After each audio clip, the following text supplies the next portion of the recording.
The first place Matsu Miners continue their rivalry here tonight in the rubber match of this three-game series against the Anchorage Bucs. The Miners, who are looking to win the series with a win here today, also are looking to distance themselves from the rest of the pack and secure that number one seed in the playoffs. Hello, everybody, and welcome into Herman Brothers Field at the Alaska State Fairgrounds. My name is Jordan Swick, and beside me, as always, is my broadcast partner, Dan Collins. And Dan, yesterday we saw this offense explode for 20 runs yesterday. So how about that game yesterday? Yeah, that's quite the quite the ball game. Every single person who had an at bat, including Scooter Bynum, who had one, Tyler White, who had two, all in the same inning, the bottom of the eighth inning, getting at least one hit on the night. It's funny, this is the same team that a couple times this year has been one hit, so sometimes you don't necessarily know what you're going to get.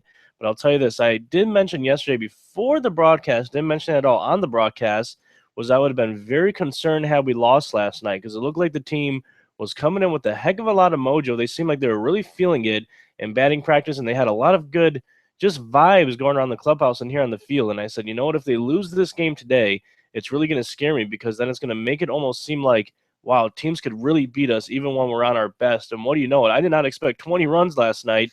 I expected quite a good performance. I was still shocked at 20, but you had a feeling the boys are going to do something good no matter who the Bucs threw out on the mound.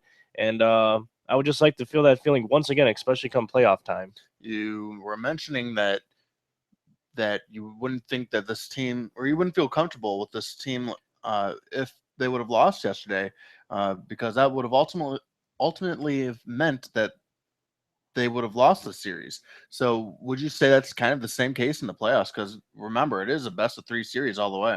Yeah, well, you're not comfortable if you lose any games in a best of three series, whether it be the first game, the second game, and obviously you don't want to lose the third game if it gets there. But it's funny, the last year around this time, the Miners were just about already in. If not, well, you look at it, was about a week left of the season, they were officially in to the top of the World Series and not much to play for.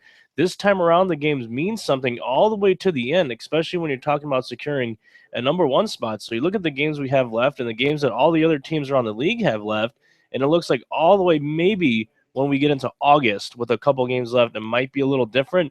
But from here on out, at least for the next week or so, every game is going to be very important, and you're going to feel uneasy if you drop any of them. But if you give your best effort and you take out some good parts of the games, hopefully the Miners could at least play well and go down with the fight. You'd expect they could go on a little bit of a hot streak here. We mentioned before the series even started, they don't have to be red hot as long as they finish 6-4, somewhere above 500 in their last 10 games. They should be all right and clinch the number one seed in the playoffs, and that's what we want. You don't necessarily want them to hit their peak now, but once they get into the playoffs, that's when you really want the peak to take place. Well, that was the case last season. Perhaps it was a little bit of a curse for this Miners team. Yeah, they were the best team in the ABL all last year, Yeah. but we know what happened. It was a second place finish because they didn't get hot at the right time. The Anchorage Bucs actually were the hottest team in the ABL last year. In fact, it was the Peninsula Oilers who were atop the standings in the American League. It was a three-team league when it was a six-team. Uh, well, it was a three-team division when Yeah. it was a six-team league. So it just goes to show you that if you get hot at the right time, you could have some success here in the ABL. Yeah, and if you actually look at it now, you could technically say no team is hot at the moment. I mean, the hottest teams are probably still the Miners and the Oilers who sit atop, but there's no team that's coming in with a big winning streak, nothing over a handful of games at the very least. So technically, we could still wait and see who the hottest team is riding into the playoffs. It's probably going to take up until the last 3 or 4 games to us to really decide that. But as of now, there's not necessarily any team that was red hot. The Miners were red hot just last week before losing 2 games in a row and winning last night. They're on a 7-game winning streak. And then after losing 2 in a row, Ben Taylor, the head coach of the Matsu Miners, was asking for a big bounce back game. Well, they bounced back with 20 runs just 24 hours ago. And, maybe you don't necessarily want to see an 8 or 10 game winning streak necessarily from this club because, like I said, you still want them to wait before they hit their peak. But it looks like they're just picking up where they left off with that 7-game winning streak, which is scoring a heck of a lot of runs. Absolutely. Well, we will step aside here on your Maxi Miners Radio Network as it will be the Bucks and Miners here in the rubber match. Who will prevail? We'll be right back with lineups and first pitch right here on your Maxi Miners Radio Network.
Hello, everybody, and welcome in Herman Brothers Field here at the Alaska State Fairgrounds as the Miners and the Bucs are set for the rubber match.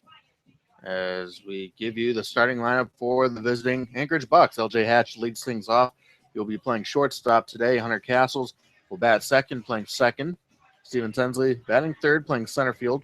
Brian Harris getting the start in left field. He'll bat cleanup. Brian Johnson batting fifth, playing right field. Aaron Aruda playing first, batting sixth. Michael Horde batting seventh. He will be the DH. Chad Rebenspies, the catcher, will bat eighth. And Willie Holmza, the Anchorage native, will be playing third base and batting ninth. And on the mound for the Matsu Miners is going to be Cody Deason. So far this year, Cody Deason 1-1 with a 1.14 ERA. This will be his fourth start. His three other starts actually came against the Chinooks. So this will be the first time he faces a new team. Here comes the first pitch from Deason, and that's going to be swung on and missed to begin the ball game.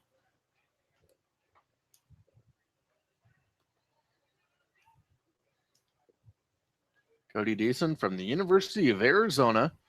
Arizona played in the College World Series this year. They played but did not win,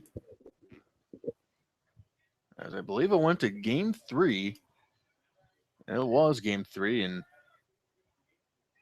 it was more of a Cinderella story as Coastal Carolina ended up winning the entire College World Series, but Cody Deason here now. We've got a 1-2 count here on LJ Hatch.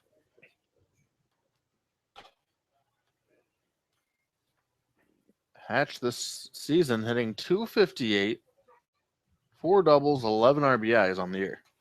We'll see if Deason throws in the heater here. The 1-2 is going to be swung on, hit down the right field line. Cam Montgomery will race over there, and he will make the grab to retire Hatch for the first out of the game. Now batting second baseman number 3, Hunter Castles. So I was going to bring up Hunter Castles, and this is a guy who's been red hot this series. Castles on the season hitting 185, but don't let that trick you. He's had a really good series so far here today. I believe he's only made one out. Yeah, he's only been put out one time, and that was in yesterday's game. So he's getting the start in the number 2 spot as he sends this one into left center field. It's going to be the left fielder, Michael Donadio, who makes the grab for the second out of the inning. Now batting center fielder number 27, Steven Sensley. So a couple quick outs here for Cody Deason and the Matsu Miners, as the always dangerous Steven Sensley will be the batter.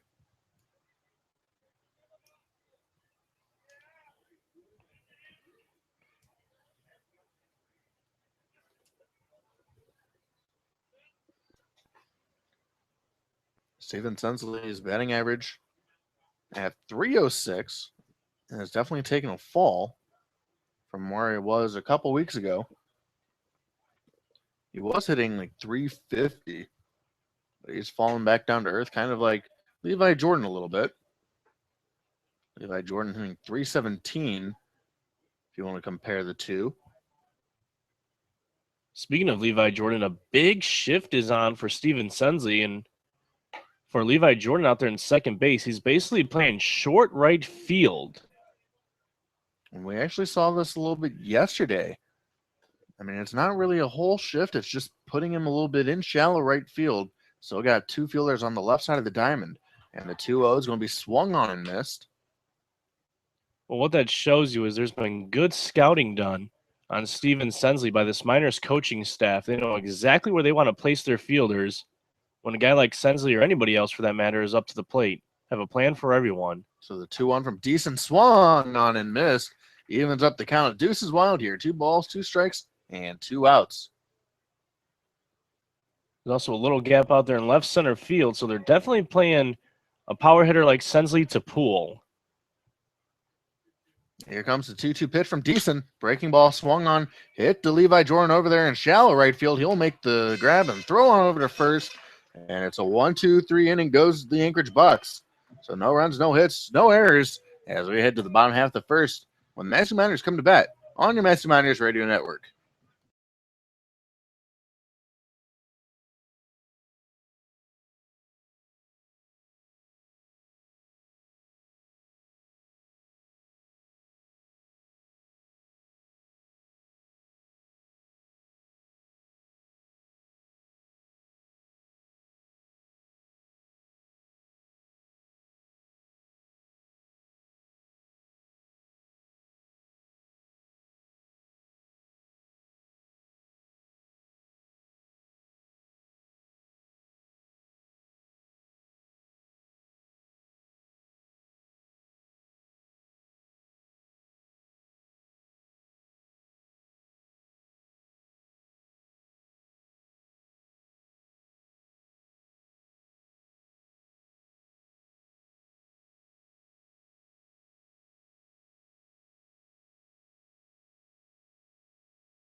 Bottom half of the first we go, as the Massey Miners will be coming to bat here in the bottom half of the first inning. Here's the starting lineup for the Massey Miners. Jacob Huey again leading things off. This will be the third consecutive day he's led off. He's DHing. Levi Jordan will bat second. He will also be playing second base. Garrison Shorts getting the start in center field, batting third. Michael Donadio playing left field. He will bat cleanup. Jake Scudder batting fifth will play first. Tyler Wyatt bats behind him, batting sixth, playing third base. Cam Montgomery playing right field, batting seventh. Andy Cosgrove doing the catching. He will bat eighth. And Angelo Armenta, who's had the last couple of days off, will bat ninth and play shortstop. First pitch to Jacob Huey, taken for a strike. And on the mound for the Anchorage Bucs out of UC Riverside is Angel Landazuri. This will be Landazuri's fifth start. This will be the 0-1. This misses outside. This will be his fifth start, in which he is 3-2 on the year with a 5.34 ERA. So Landazuri out of UC Riverside. And the 1-1 is going to be lined in the left field, and it's going to get down. That's going to be extra bases for Jacob Huey as it will go to the wall. Ben Taylor's going to round him around second. He will head to third, and the throw into third base is going to be cut off. So Jacob Huey starting off the game with a leadoff triple. And what else is new from a guy like Jacob Huey, showing that he could just absolutely do it all here for the Miners.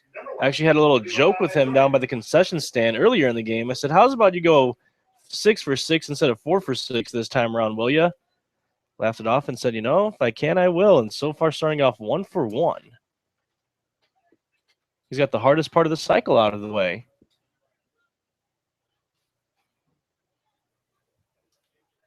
So a mistake by Bryant Harris is, at worst, that should have been a single.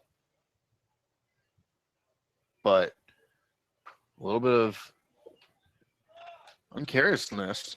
It's one of those high-risk, high-reward type of plays where you lay out and if you don't catch it, it's going for extra bases. But if you take that little bit of a risk and catch it, he's not on the base paths. Here comes the 1-0. Swung on. Foul. I feel like you almost have to take that risk to begin the ball game.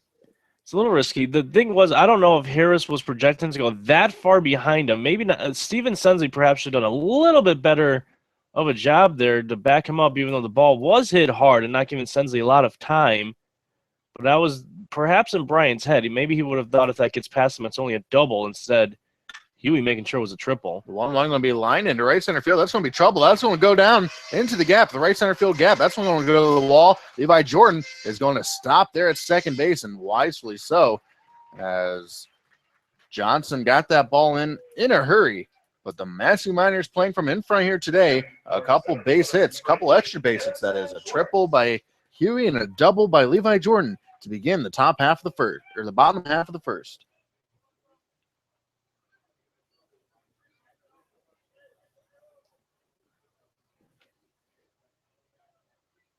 So Garrison Shorts will be the next batter. Shorts playing center field from Grand Canyon University. Here comes the first pitch. Breaking ball sent down the left field line, but foul. Garrison Shorts hitting 286 on the year, 7 doubles, 2 triples, 1 home run, at least in conference play that is, and 15 RBIs. He has 2 home runs on the year if you include the exhibition games in the Scout Showcase. Levi Jordan over at second base, and the 0-1 pitch to Shorts is going to be swung on and missed. And here it goes. I'm going to sound like a broken record again. We are in the first inning, and the Miners have scored a run. It's definitely one of their preferred innings to score. So they play from in front early on. We'll see if they'll be able to hold this lead. But right now they're not done. Runner on second base, nobody out. Here comes the 0-2 pitch from Landazuri. It's going to be swung on. It's going to be a slow dribbler to shortstop, and it's going to be a tough play for LJ Hatch, and he's not going to come up with it. So runners at the corners here, nobody out.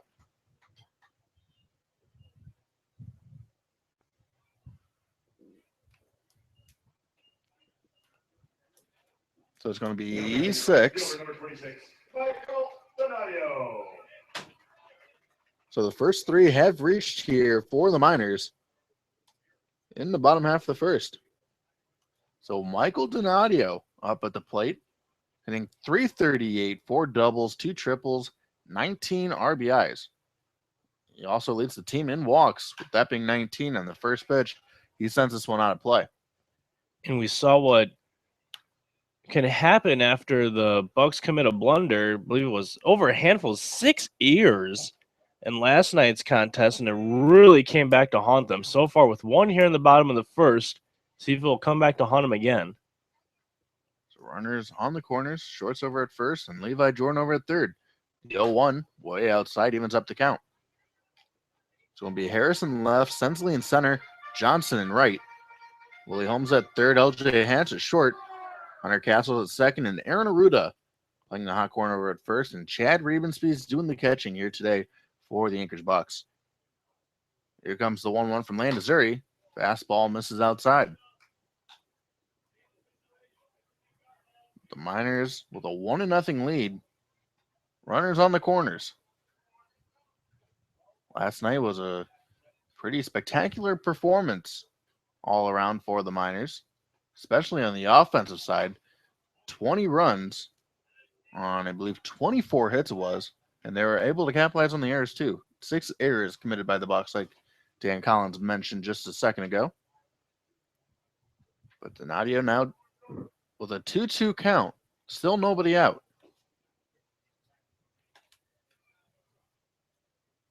And Missouri delivers, as this one's going to be sent foul out of play. Beautiful 64 degrees here in Palmer, Alaska. Not much sun out here, but it is very cloudy.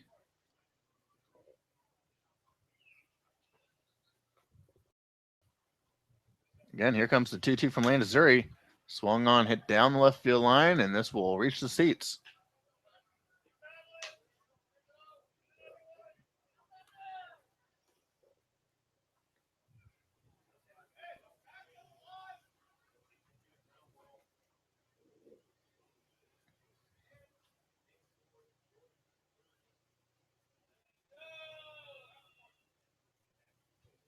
Levi Jordan over at third.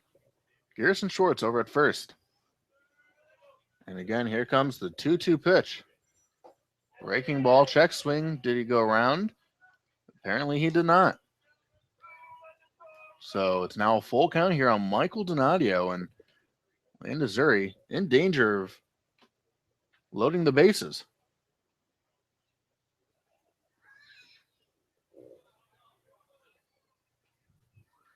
Here comes the 3-2 pitch. Going to be swung on, hit high in the air in left field. We'll see if Ben Taylor wants to send the runner.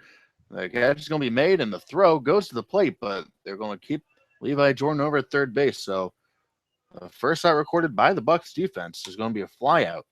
Now batting your first base, number 22, Jake Scudder.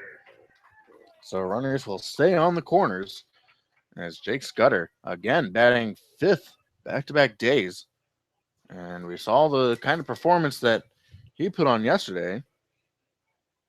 He had a couple doubles Went 2 for 5 yesterday with 3 RBIs, 2 doubles, 3 RBIs. So again, he has got another opportunity here with runners at the corners. And the first pitch to Scudder is going to be taken down low, ball 1. Scudder with 24 RBIs trails Steven Sensley by 1.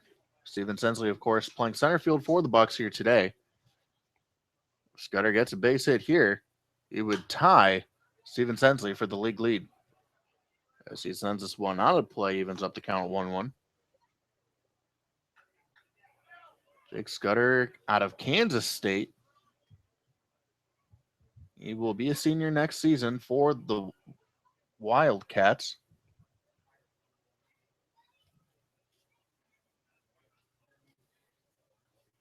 Here comes the 1-1 pitch from Lane Missouri. Fastball misses outside. Close pitch, but it was just a tad outside. So a 2-1 count.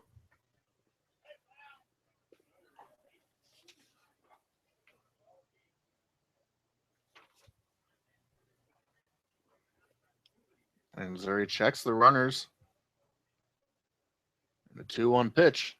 Scudder swung on and missed. Was expecting the fastball, but instead got the breaking ball. Way out in front of that one. So 2 balls, 2 strikes to Jake Scudder as it's a 1-0 lead here for the Matsu Miners.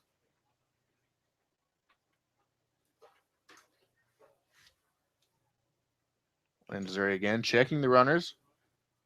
And the 2-2 pitch. Breaking ball down in the dirt. Runner goes. At least Shorts goes.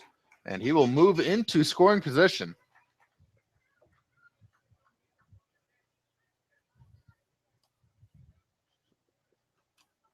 So Schwartz advancing on the pass ball.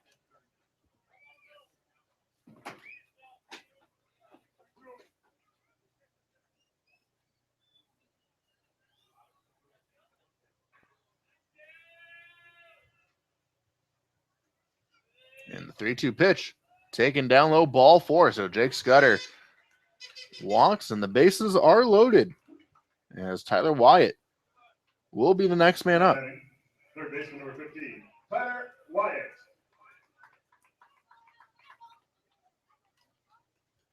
Tyler Wyatt, like Garrison Schwartz from Grand Canyon University.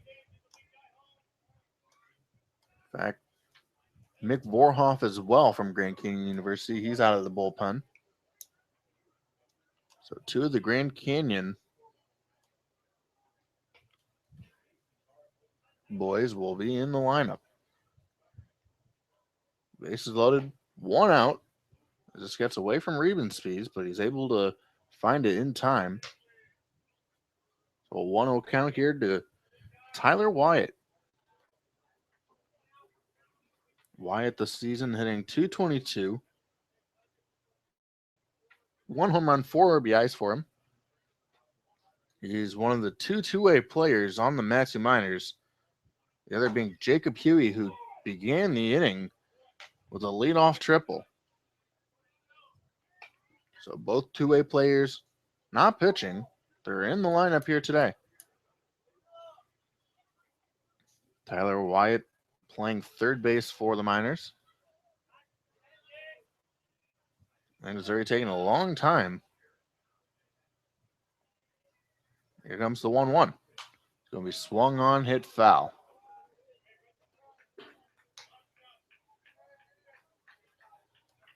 And Missouri so far with 26 pitches thrown here in the first inning. Definitely not what the Bucs wanted to see, as last night was a little tough on the bullpen. Their starter, Gooch, did go 5 innings, though. But he did not have that good of a start. And the 1-2 is going to be swung on, fouled into glove for a strikeout. So the first strikeout for Angel Landazuri. So now it's going to bring up Cam Montgomery here with the bases loaded. Cam Montgomery, like we've mentioned a few times, the winner of the 2016 ABL Home Run Derby. So he has some pop in his bat. back in the lineup here today.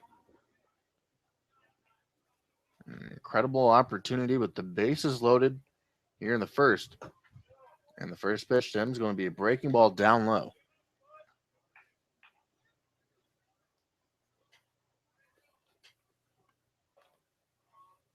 Montgomery this season hitting .225, 1 home run, 7 RBIs. And the 1-0 pitch, breaking ball this time up in the zone a little bit. And This was called a strike. This is a huge at-bat here with the bases loaded, because if the folks watching at home don't remember, there was an error, which is the reason why Garrison Schwartz reached base. So technically this is a free out. The inning should be over. Should be out number 3 on that strikeout by Wyatt, but instead it's so the bases loaded and a big bat at the plate. And the 1-1 swung on and missed. So Montgomery down in the count 1-2 here. Basically, any extra runs you could get here will be free. They'll be unearned on the pitcher Landazuri.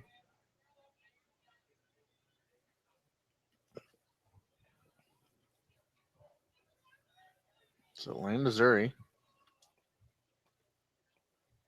making his 30th pitch of the inning. And the 1-2 misses outside.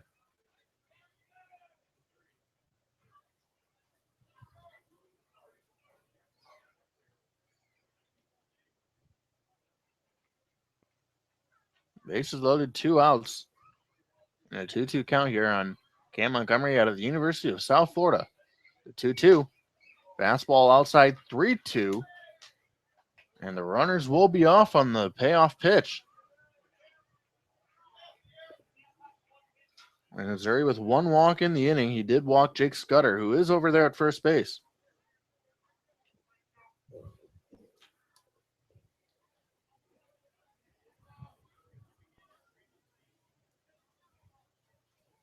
So here comes the payoff pitch from Landazuri. The runners go.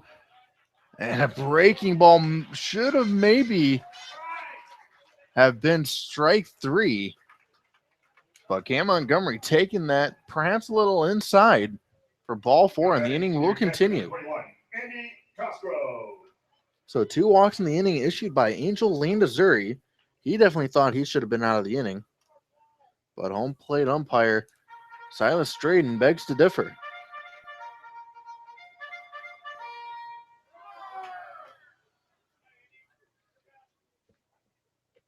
So Andy Cosgrove, the batter.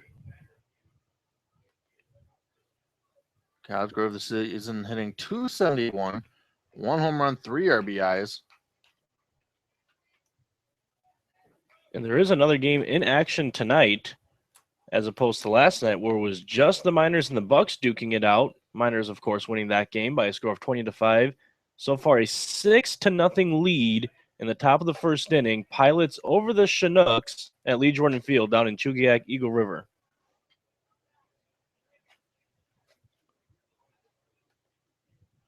Talking about a difficult couple of weeks it has been for the Chinooks. And the Bucs, coming into this game, are currently a game and a half behind the Pilots for that 3rd spot. The 0-1 to Cosgrove misses away, evens up the count. If the Chinooks do lose again here tonight, that would be their 10th loss in a row. The Chinooks 12-23 in conference play have quickly taken themselves out of contention for the playoffs. Angel Landazuri is trying to paint the inside part of the plate on right-handed hitters with a breaking ball inside. It looks like perhaps somewhat of a slider there, but it's just not working. Silas Straden is not calling that pitch. And the 2-1 called a strike on the inside part of the plate this time. Yeah, it looked like he went straight fastball there, so he's having trouble getting the breaking ball over. But when he's throwing the straight heat, that's what you got to look for. So if he throws a heater inside, you might want to give it a protective swing if you're a right-handed batter, because that's at least where he's finding the strike zones with the straight fastball. So here comes the 37th pitch of the inning as Cosgrove sends this one back to the backstop. So it's a 2-2 count. Deuces wild, 2 balls, 2 strikes, and 2 outs here at Herman Brothers Field Miners so far leading the Bucs by a score of 2-0, and the bases are loaded here.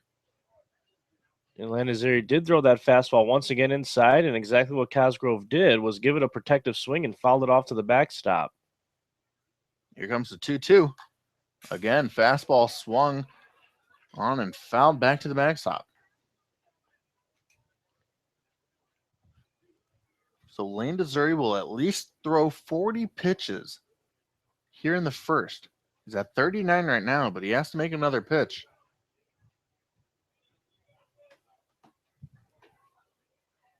It's going to be a huge burden on that Bucs bullpen here today. At least that's definitely what it looks like here in the first. And the 2-2 fouled back. That one jammed Andy Cosgrove a little bit.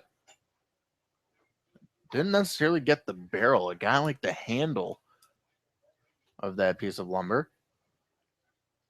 But nonetheless, it is a foul ball. So, again, a 2-2 count on Andy Cosgrove.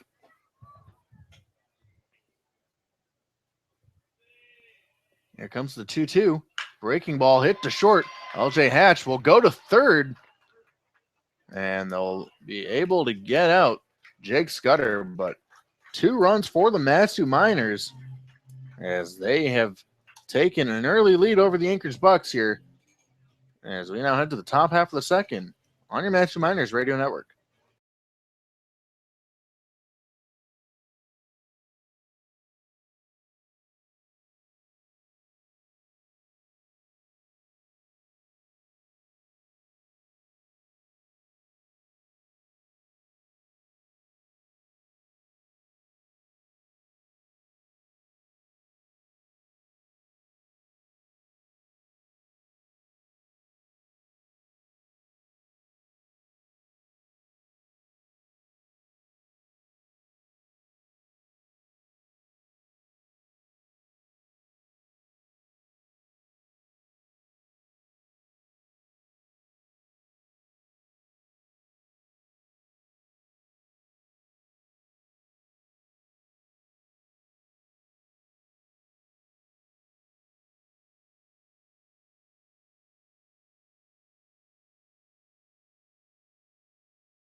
Bryant Harris leading off the top of the second inning for the Anchorage Bucs. Harris back in the first, or just last half of the inning it was. Jacob Huey, the leadoff man, sent one to left field, and he made a little bit of a risky decision to dive for the ball. But that one went for a triple, and it ended up proving costly. The 0-1 fastball swung back to the backstop. That was a 2-run first inning. I don't know what it is about the first inning, but the Matsu Miners love scoring in the first. But we'll take it. Playing from in front in the 0-2. Down in the dirt. It is celebrating Palmer night here at Herman Brothers Field. Yesterday was AARP day.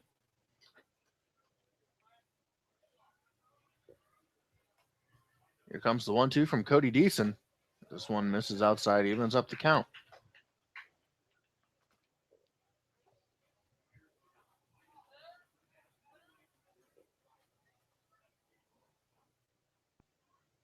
Deason's ready in the 2-2 pitch. Right back to the backstop again.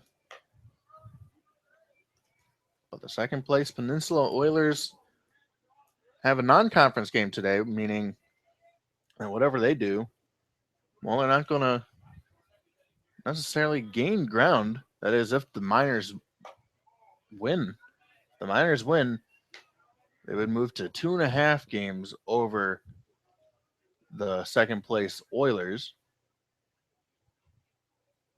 But if it's a loss, the Miners will be 1.5. The 3-2 swung on, hit back to the backstop again. So pretty good at bat here for Brian Harris as he's making decent work.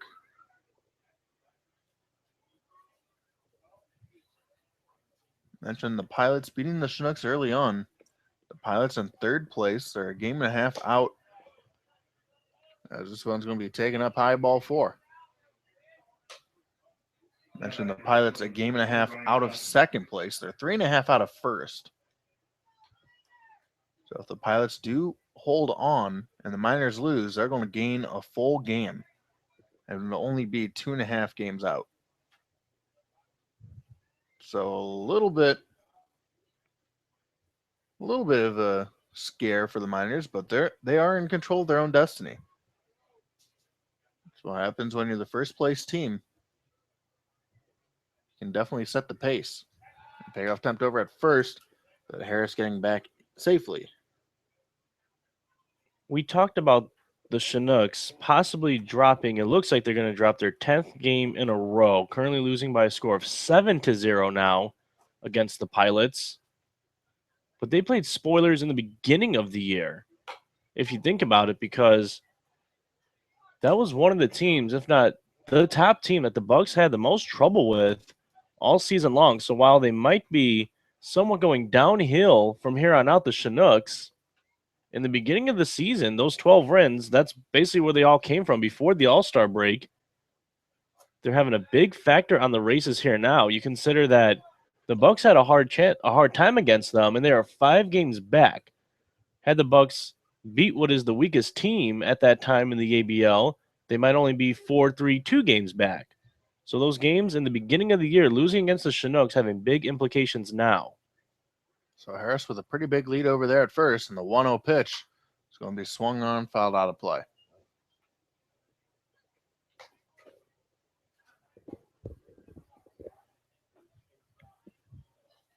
Miners wearing their home whites,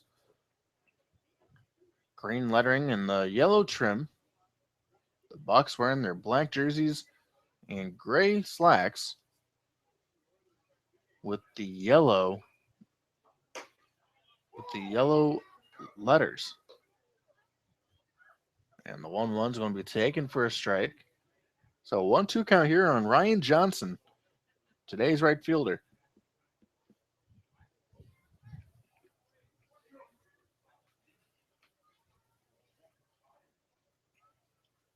Deason looks in to catcher Andy Cosgrove. Appears like he's ready. Nope, a payoff attempt over to first by Harris diving back in safely.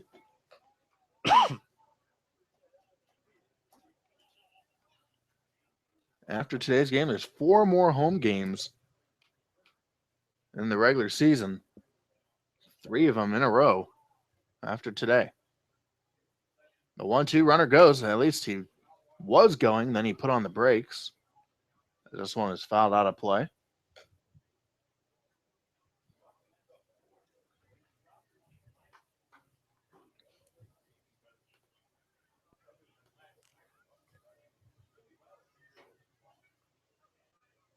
Harris with 5 stolen bases has been thrown out 4 times.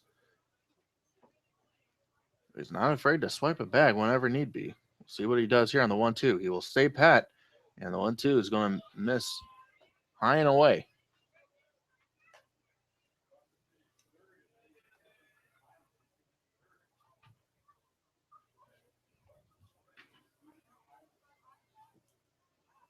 Aaron Arruda in the on-deck circle.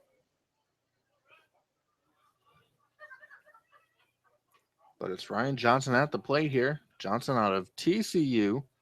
And the runner goes, and the 2-2 is going to be lined into center field. That will get down for a base hit. So Harris will stop at second base, and it's going to be runners on first and second here to begin the second inning for the Anchorage Bucs. Now batting first baseman number 7, Aaron Arruda. So far, back-to-back good at-bats. That's the reason why the Bucs have their first two men aboard here in the top of the second. Brian Harris, to lead things off, fell behind in the count 0-2, and then ended up working a base on balls eventually. And what was this? 8-pitch at-bat. And the same goes for Ryan Johnson, who fell behind in the count 1-2, and then comes back, fouls a pitch off, and eventually earns himself a single.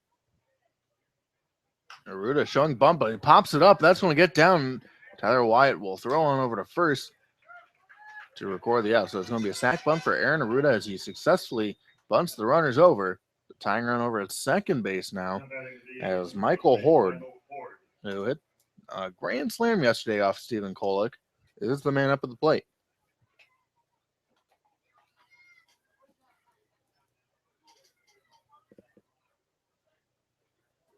So Harris over at third, Ryan Johnson at second, Michael Horde at the plate. Horde has the lowest batting average on the Bucs team, hitting 125 in 9 games. In fact, he got his first home run of the season yesterday and picked up his first RBI. In fact, he picked up 4 of them in one at bat.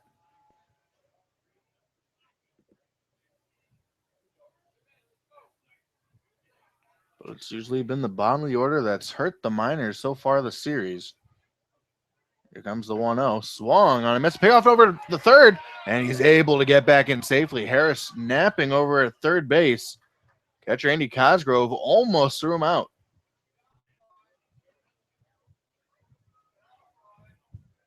So perhaps Harris is going to be a little bit more weary of the surroundings. Not going to take anything for granted anymore. At least we don't think. Decent sets and the 1-1 pitch. Swung on and missed. 1-2 count here.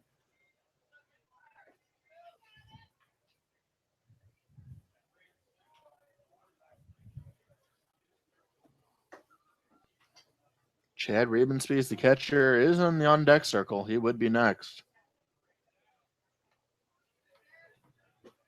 Decent sets and the 1-2 swung on and missed. Cody Deason throws the heater and he records his first strikeout of the ball game as he strikes out Michael Horde for the second out of the inning. Now batting, the catcher number 29, Chad Riebenspees. So Chad Riebenspees is the batter.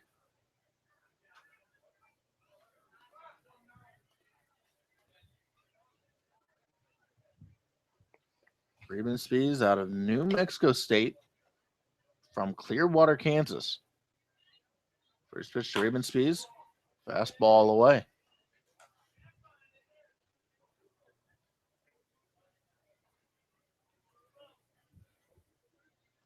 Riebenspees and catcher Alex Gwinnett usually split the time over there at catcher. They usually alternate every single day, but Riebenspees getting consecutive starts back-to-back nights.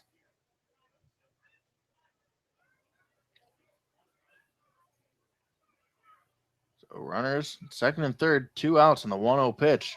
Misses outside.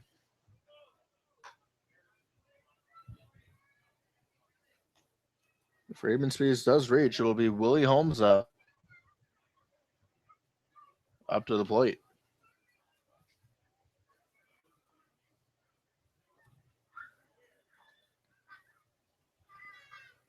The 2-0 from Deason, swung on, fouled back.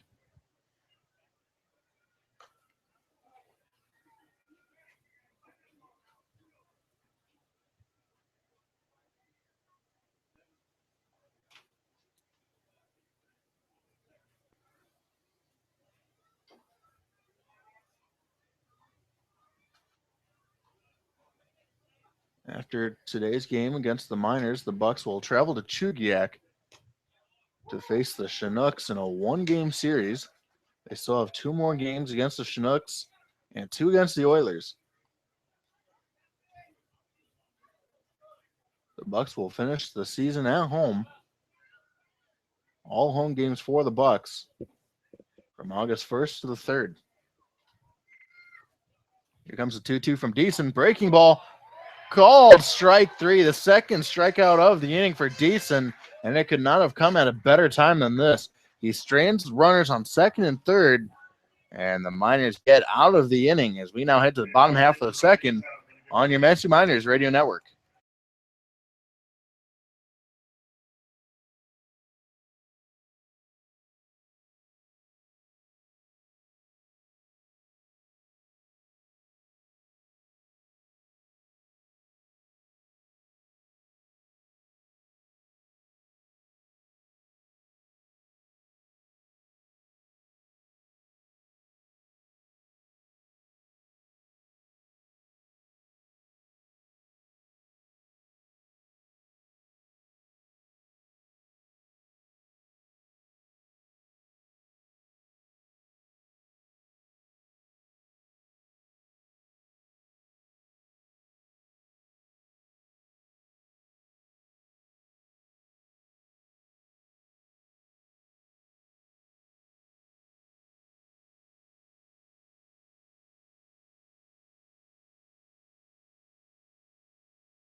Angelo Armenta leading things off for the Miners here in the bottom of the 2nd. Miners leading 2-0 as this one's going to be ripped down the right field line. This is going to be extra bases.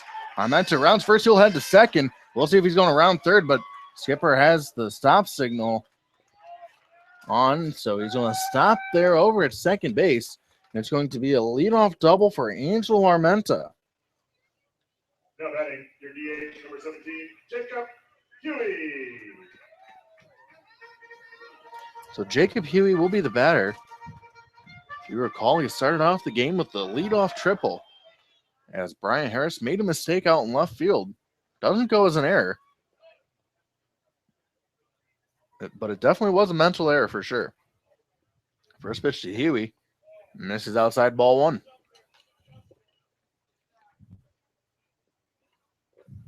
Miners looking to improve to 23-14 on the year with a win here today. Miners also looking to win the series, as this is the rubber match. The 1-0. Swung on, hit right back up the middle. Tough play for Hatch. He will glove and throw him over first, and he's able to get Jacob Huey out. What a play there over short for LJ Hatch. Now batting, your second baseman, number 1, Levi Jordan. So Levi Jordan, the next man up at the plate. Had an RBI double his last time up, pleading Jacob Huey. He also came around to score the 2nd run of the game, and that's where we stand right now as the Miners lead 2-0 over the Bucs. But he's got another RBI opportunity here with Angelo Armenta over at 3rd.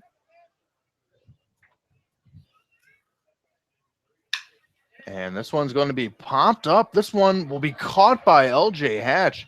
The infield was in, and it was a bloop. It was a blooper that could have fallen. But LJ Hatch making a couple good plays here in the inning, keeping the Miners off the scoreboard. Yeah, that first good play coming. A couple batters go with Jacob Huey up, and still a solid at-bat by the leadoff hitter tonight, Jacob Huey, taking it right back up the middle. But it was that Bucs shortstop showing good range and getting him out. Huey's out, though, working just as good as a sacrifice bunt would have. Unfortunately, Levi Jordan robbed of a bloop single there, so now there is 2 outs. Sack fly won't get the job done with Garrison Schwartz at the plate. So Garrison Schwartz 0 for 1, reached base on an E6 his last time up. This is going to be hit right back up the middle, and it's going to be an RBI single for the General, Garrison Schwartz, as the Miners extend their lead to 3-0 now here over the Anchorage Bucs. And there you go to see how that at-bat by Jacob Huey worked out. It was that ground ball back up toward the middle that eventually, at the end of the day, is ruled a 6-3 ground out, but it was that ground out that moved Armenta the extra 90 feet to third base, and because of that, he is able to score off that RBI single by Garrison Schwartz. So Michael Donadio, the next man at the plate. So he sends this one back to the backstop.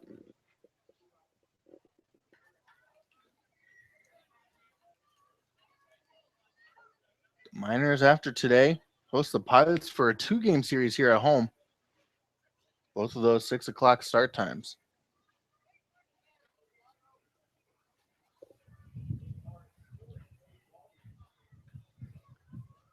Miners playing well recently. So you might as well come here to Alaska and support them here at Herman Brothers Field. As this one gets away from catcher Rebenspies, and he's not even going to have a play.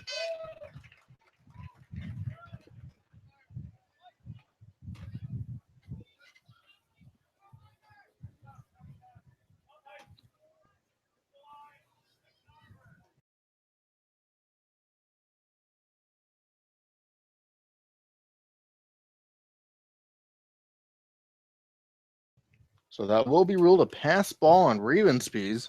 The second pass ball charged to him as this one's going to be lined in left center field. Garrison Schwartz is going to score easily. And rounding first and for second is going to be Donadio. The throw into second base, the slide, and the tag is not in time. And it's going to be an RBI double for Michael Donadio. Now batting your first baseman, number 22, Jake Scudder.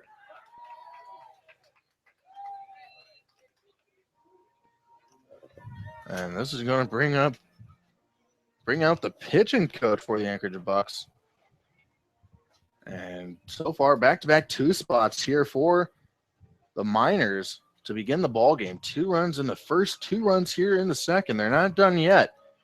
The dangerous Jake Scudder will be the batter here. Michael Donadio over there at second base with 2 outs.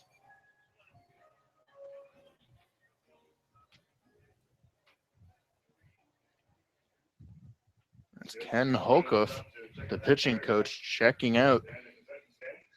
We're checking on Angel Landazuri,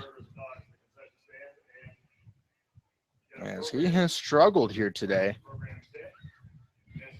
He's made 50 pitches. Is that right? 50 pitches. So 50 pitches, and he's not even out of the second inning.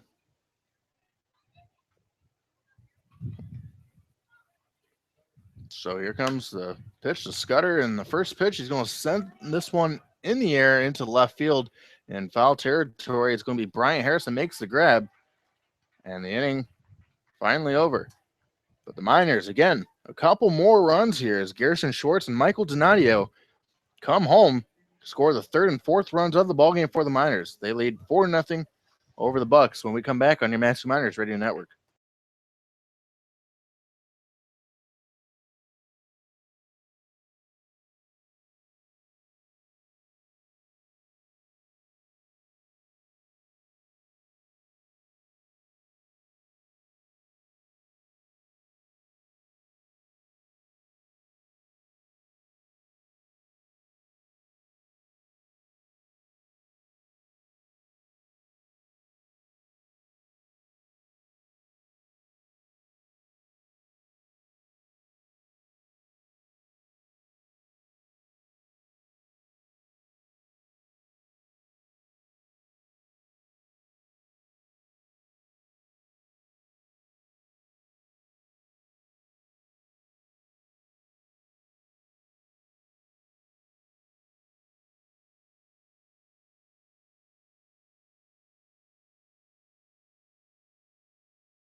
Willie Holmes are leading things off here in the top of the third for the Anchorage Bucs. They're going to have to go to work here. But as we saw yesterday, no run differential is big enough here against the Bucs. Miners were leading the Bucs at 5-1 in the fourth inning before Michael Horde connected on his first home run of the year. It was a grand slam that tied up the ball game. So whenever the Miners and the Bucs play, no runs. You cannot score enough runs, is my point. Unless you put up 20. That one was enough. We were hoping we wouldn't jinx it, even though there is no such thing as a jinx. Yes, there is. Yes, there is. That's a discussion for another day, or every single day for this matter. The 2-1 from Deason. Fastball called a strike on Willie Holmesa. He plays baseball at Brown University. Mentioned he's from Anchorage, Alaska, though, so he is one of those natives. If you're from Alaska, you technically don't take up a roster spot. A 2-2. Fastball misses outside, ball 3. That ball definitely did miss the strike zone. Cosgrove doing a pretty solid job right there, trying to frame it. Silas Drayden saying, no, I'm not buying that one. Good job, but it's a full count, buddy. A 2-2 from Deason, swung on and missed. The third consecutive strikeout for Cody Deason. He's been filthy. I mean, his strikeouts are basically a bunch of just filthy combinations. He'll get you looking at a hook. He'll pull the string on you. He'll throw you the heat. He'll throw you the high heat. If you fall behind 2 strikes to Cody Deason, he has a couple out pitches. He get you out with the breaking ball, get you out with the heater. It's just a very, very bad combination if you go down 2 strikes against him. And that's why so far getting in a little bit of a groove, 3 straight strikeouts. So LJ Hatch, the next man up, as he takes this one down low, ball 1. Hatch actually, he sends this one into deep left center field. That one's going to be trouble as that one goes off the wall. He will round second, and he will stop there as Garrison Short's got that ball in a hurry. But it's going to be a 1-out double for LJ Hatch. Now batting second baseman number 3, Hunter Castles. LJ Hatch with his 5th double of the summer. Hunter Castles, the next batter. Couple of score updates from around the league. Still 7-0 score. Pilots over the Chinooks, bottom of the second, Lee Jordan Field and Chugiak. And I believe this is Fan Appreciation Night at Coral Seymour Memorial Park in Kenai. A non-conference game between the Alaska Gold Panthers and the Oilers. Oilers currently up 1-0 in the top of the 3rd inning.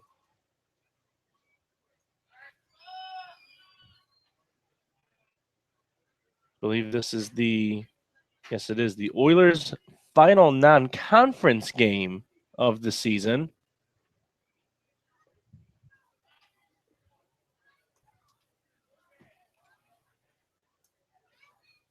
So the first pitch to Castles, taken inside ball 1.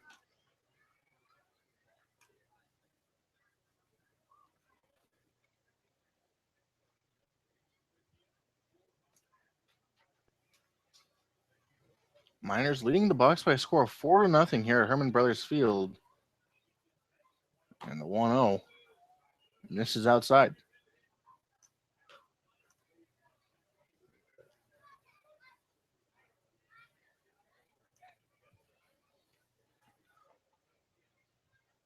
One thing's for certain, you have to pay attention to LJ Hatch over at second base. He leads the team in stolen bases. In fact, he's tied for first with 2 others. 6 stolen bases for Trejo, Hatch, and Sensley.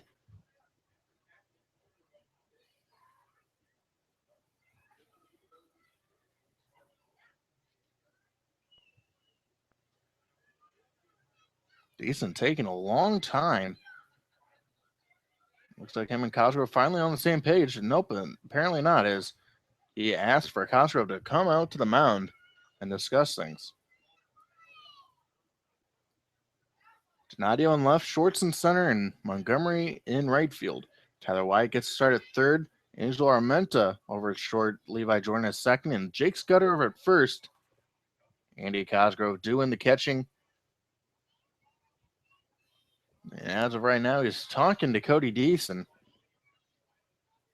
Perhaps trying to get on the same page about signals. Deason working at a slower pace than the other minors on this pitching staff.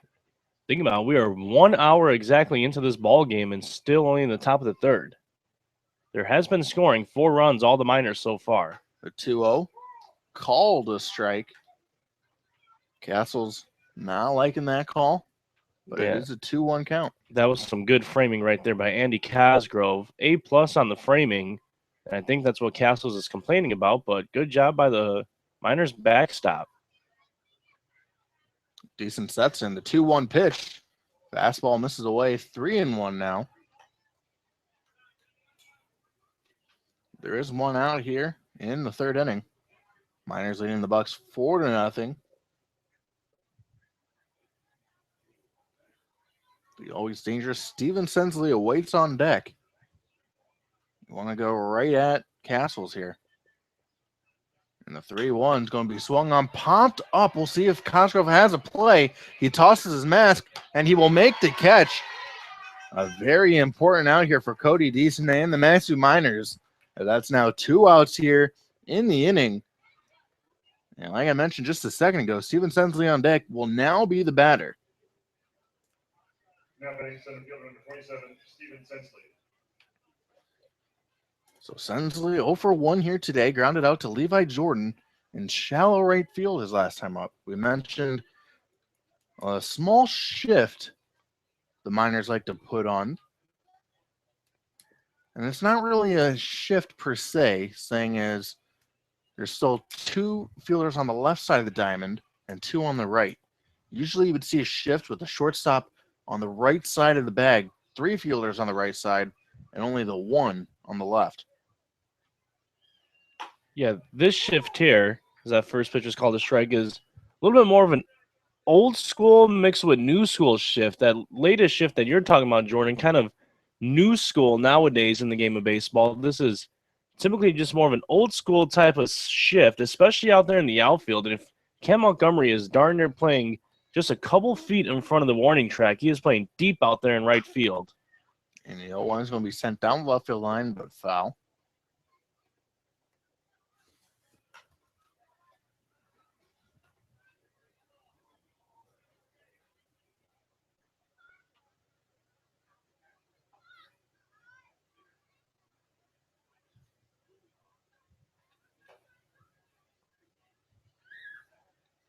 Deason with an 0-2 count here on Steven Sensley.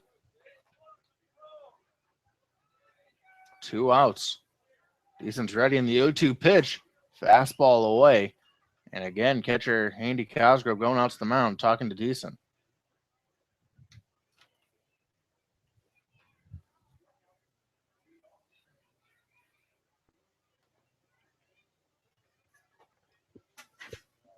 Dr. K's Pediatric Dentistry is a beautiful, brand new state-of-the-art dental office in friendly and convenient Palmer, especially designed for children. Your child's comfort and safety is their top priority. Check them out online at matsumoose.com or call 745-KIDS. That's 745-5437. Jason's ready in the 1-2 pitch. Fastball swung on and fouled. In fact, it actually goes back to catcher Andy Cosgrove after it hits the press box right here.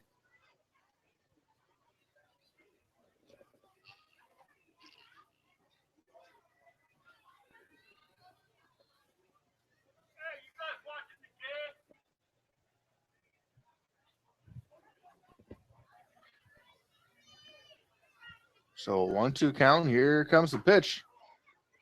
Fastball misses badly outside.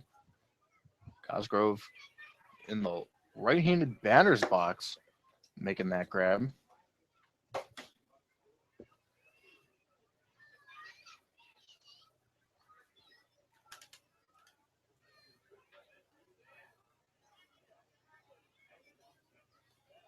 So LJ Hatch over at second. The 2-2 is going to be ripped down the right field line. That's going to be a fair ball. Coming around to score is going to be Hatch. Rounding first, heading for second is Steven Sensley. And he will stop there with a 2-out RBI double, scoring LJ Hatch from second. So another RBI for Sensley. Is now 26. That's his 26th RBI on the year. That is the league lead. Jake Scudder in second with 24. And pitching coach Matt Greeley coming out to the mound.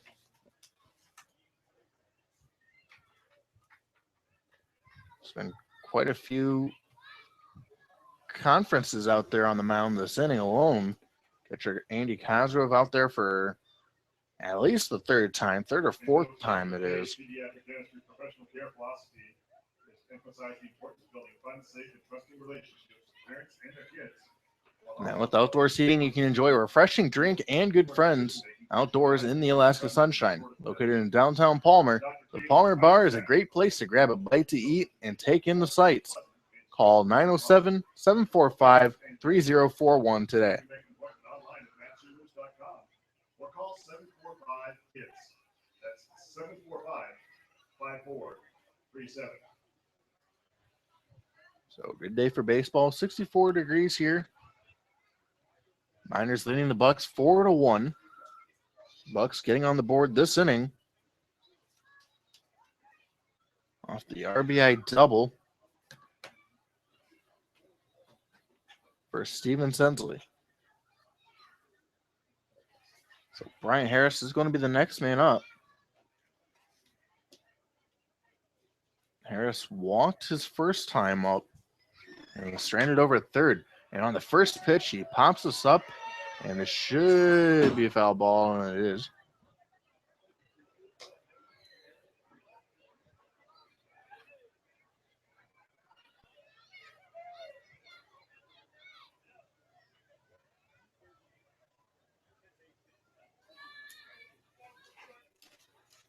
Silas Strayton calling the balls and strikes. Brad Polk, the first base umpire, and the third base umpire, Justin Phillips, for today.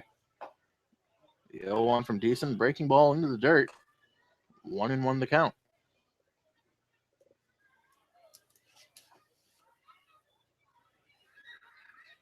Cody Deason started off the inning with a strikeout, but has struggled every single at bat since. Was able to get Castles to pop out, and it looks like he will get him to pop out as well as catcher Andy Cosgrove tosses his mask, and he will make the catch as he gets a nice pat on the back from Cody Deason, and the Bucs strand another runner on base.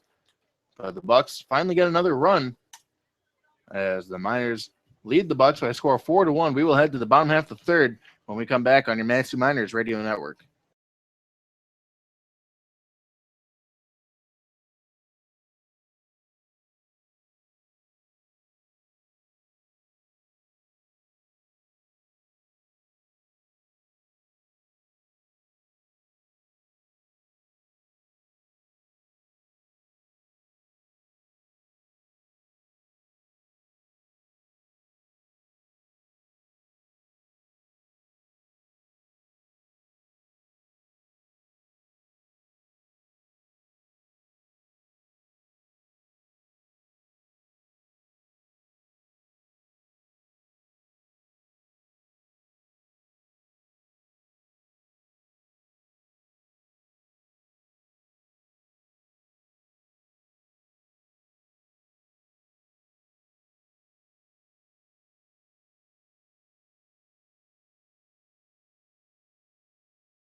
Tyler Wyatt leading things off here in the bottom of the third for the Madison Miners as they lead the Anchorage Bucs 4-1.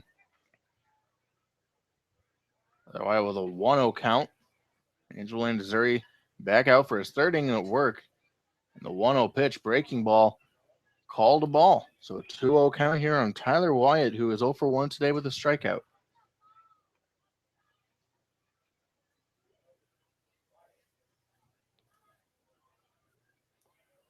The 2-0. Fastball up high, 3-0 now. And man, this is not what you want to see if you're the Anchorage Bucs. So you got to start thinking about warming up that bullpen.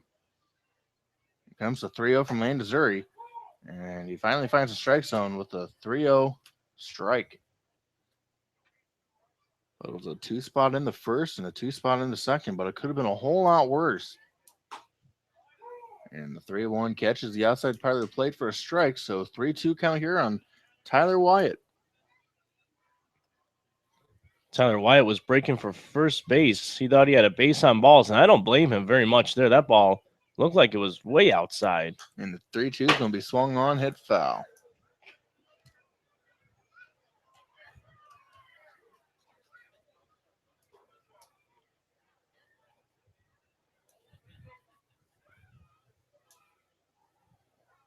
And Missouri's ready, and the payoff pitch again swung on, hit foul. Back to the backstop. Tyler Wyatt during the bottom of the 8th inning in last night's ball game was a pinch hitter for starting third baseman A.J. Lee. And to remind you, Tyler Wyatt ended up getting 2 hits in that inning, scoring 2 runs. Started off with a single. Check that it was a double. Came around to score. Came up again, hit an RBI single. Came around to score again. Here he is in his second at-bat of the night, drawing the base on balls. The pitch was a little bit inside, so he does draw the base on balls. The second walk issued by Angel Landazuri. As Cam Montgomery coming to the plate here. He walked his last time up. It was a bases loaded walk, so credit him with an RBI.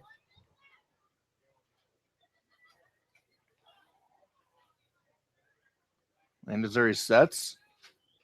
And the first pitch to Montgomery taken inside, ball 1.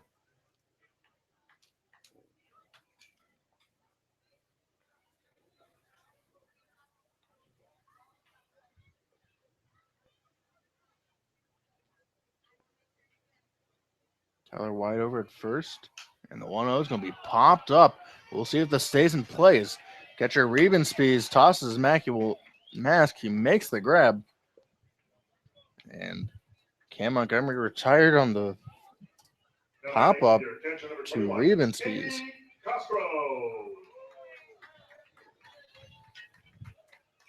Andy Cosgrove will be the next man up. Cosgrove grounded into a fielder's choice to end the first inning was last time up. It was Jake Scudder being put out over at third base.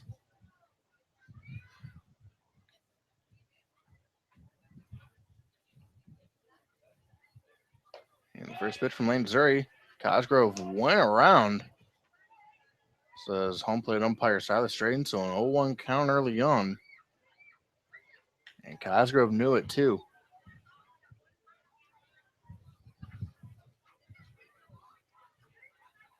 Wind starting to pick up here.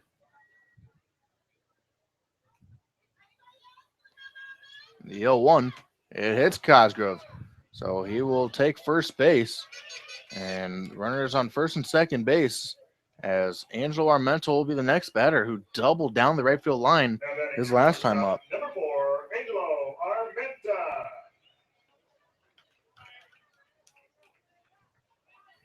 So Tyler Wyatt advances to second on the hit by pitch.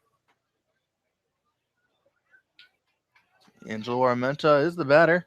Like I mentioned, he doubled his last time up. Armenta out of USC.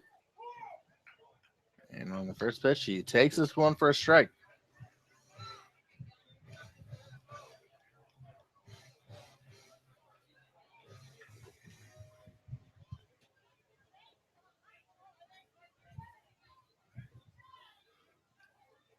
Cosgrove over at first, Wyatt over at second, and the 0-1 pitch. taken down low. Evens up the count.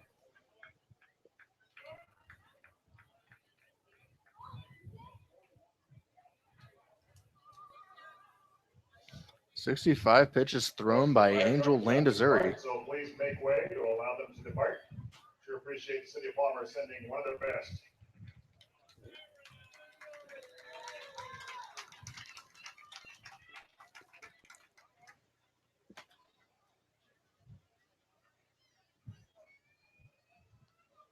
Got a 1-1 count here on Angelo Armenta. Landazuri's pitch taken for a strike. 1-2. This is a good breaking ball there by Angel Landazuri. On a 1-1 count, it was a good take by Armento. It wasn't necessarily full there, but Landazuri dropping good breaking pitch there, breaking right into the strike zone as soon as it crosses the plate. Not much you can do with that pitch. At best, you should probably foul that one off. But the 1-2 count fastball down in the dirt evens up the count. And the top of the order, Jacob Huey awaits on deck.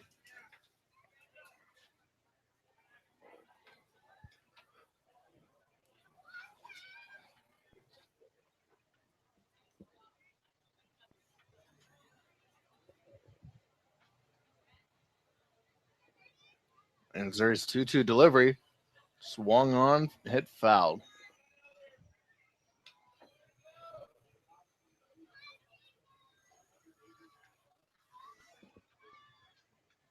Pretty good crowd on hand here tonight.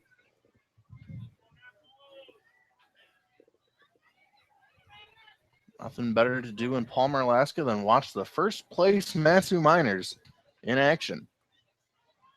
Mentioned there are 3 more games left of the homestand, but 4 games left at home, at least during the regular season. If the Miners finish the top 2, they will definitely have at least 2 more home games. As this one reaches the seats. Yeah, earlier in the year, before the season even started, Terry Johnson, vice president of the Matsu Miners, and general manager Pete Christopher telling us how much a lot of the people down here in the valley crave their baseball. They'll be asking in January, February, when's the season starting up? We're ready to go. That's why I see a lot of fans out here consistently at Herman Brothers Field. And the 2-2 is going to be swung on, hit fouled. And you got to love the support the Miners get here because you have to take it in. Every other team does not get anywhere close No. to the support the Matsu Miners get. And for that, the Miners will be forever grateful. If you think we're lying, go to any of the previous broadcasts on our YouTube page when we're the away team, and all you'll hear actually are the Miners fans. And the 2-2 is going to be lined in, I don't know, I guess that's popped up in the infield. Got a bad read on that one, but the infield fly rule was in effect as LJ Hatch makes the grab. Number 17, Jacob Huey. So my apologies for that poor read on my end. I thought that was hitting into the outfield at the very least. No, to be quite honest, I had the same exact read on it myself. I was just surprised as you were when I saw the ball fall right into the glove of LJ Hatch over there at short.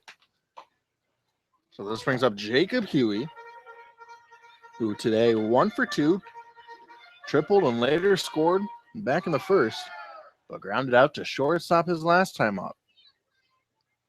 Runners on first and second for the Miners. White over at second. Cosgrove over at first. Here comes the 0-1 from Landazuri. Breaking ball. Fouled off. Jacob Huey from Long Beach State. Mentioned he's one of the 2 dual players, or the 2-way players, if that's what you want to call it, here on the Matsu Miners. The other one being at second base, Tyler Wyatt. Missouri sets, and the 0-2 pitch. Swung on, hit foul, out of play.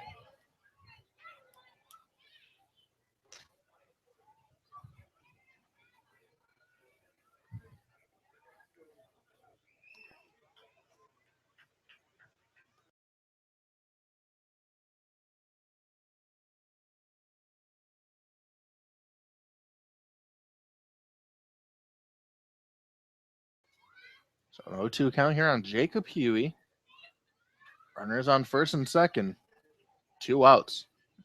As Lansbury steps off, apparently Jacob Huey called time. But he gets back into the batter's box, and we should be able to resume play.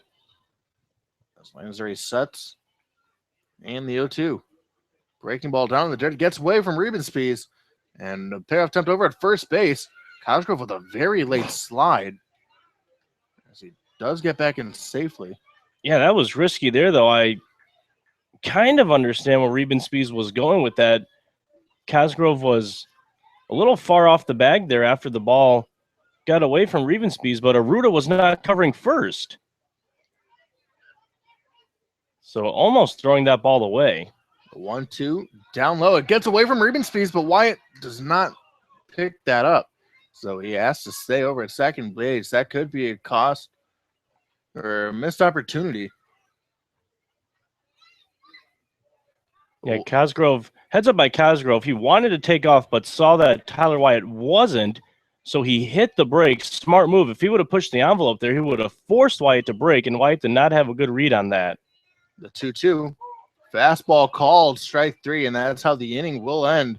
Jacob Huey goes down on strikes, as we will now head to the top half of the fourth when we come back on your Maxi Miners Radio Network.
Ryan Johnson leading things off here for the Anchorage Bucs.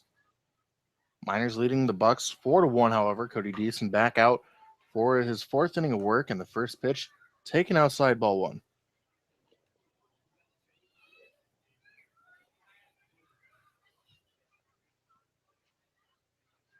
The 1-0 swung on and missed.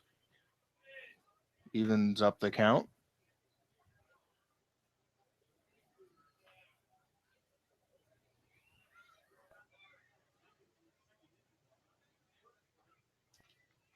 Cody Deason winds and delivers. This one's going to be hit up the middle, but right at the center fielder, Garrison Schwartz, as he retires Ryan Johnson for the first out of the inning. Now batting first baseman number 7, Aaron Aruda. So Aaron Aruda, the next man up to the plate, does not have an official AB here today. He successfully laid a bunt down to move over a couple base runners in the scoring position.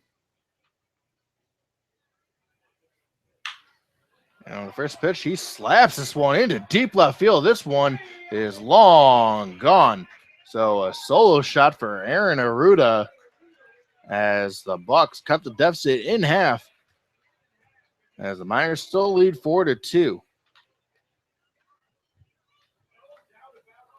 Aaron Aruda picks up his second home run of the year, Now batting the DH number picking up his 23, Michael 14th Ford. RBI as well. So a solo shot for Aruda. And this is going to bring both pitching coach Matt Greeley and head coach Ben Taylor out from the dugout. And Silas Drayden looked like he was sending Matt Greeley back, saying Only no, one can only be out. one man, and it's going to be the skip. So smart move there by Drayden, making sure it's the skipper coming out.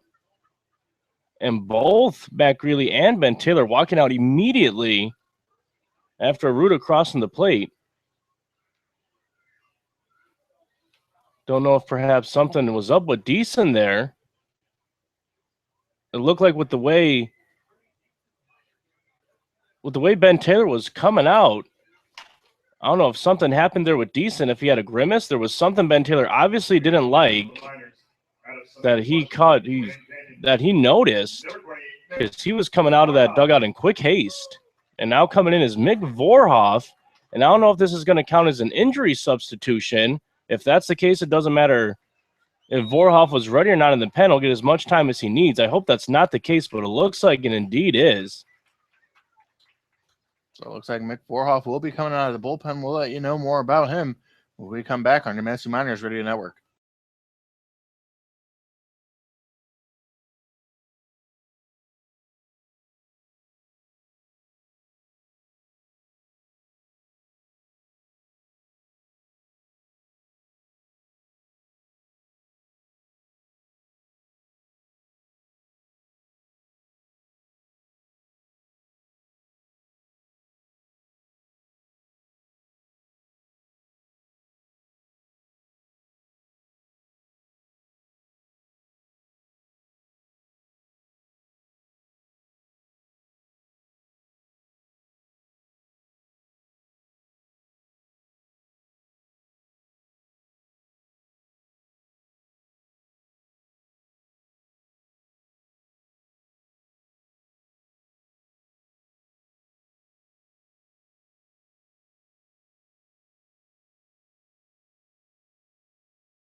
Well, Cody Deason's day is over as Mick Vorhoff will be coming on in relief.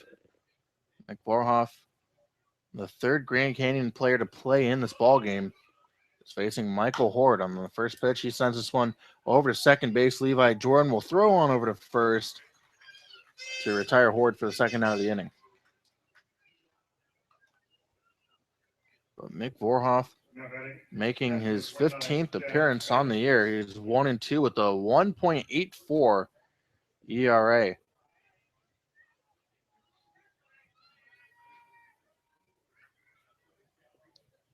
Vorhoff out of Sammamish, Washington.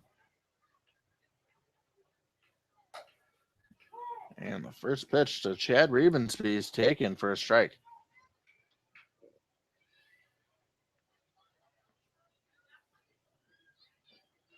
Yield one from Vorhoff. Swung on, fouled out of play. So an 0-2 count. Vorhoff wasting no time whatsoever and going right at the hitters.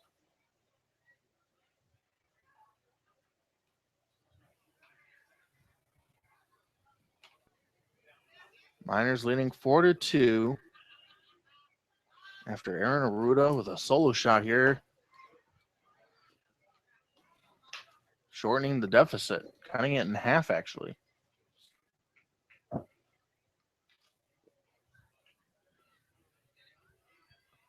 So here comes the 1-2. Swung on, fouled. This is a pretty important game for both teams for a variety of reasons. For the Miners, well, they definitely want the 1 seed.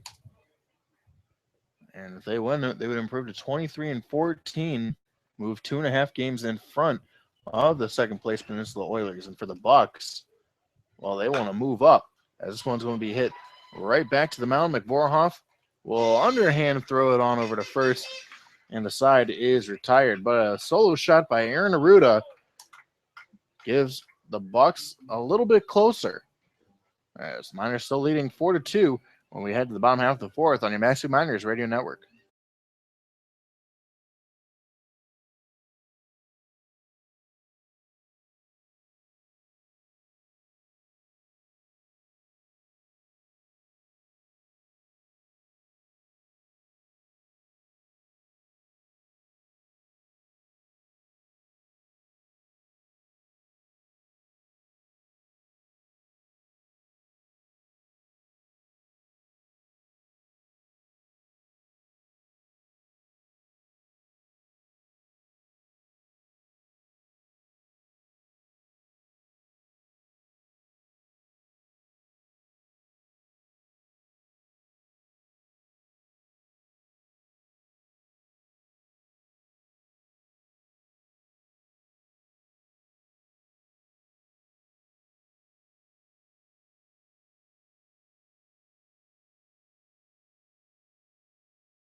Levi Jordan leading things off here for the Miners in the bottom half of the fourth inning. And the first pitch is going to be ripped down the left field line, but that will be foul. Levi today 1 for 2, an RBI double in the first, and then a fly out to the shortstop his last time.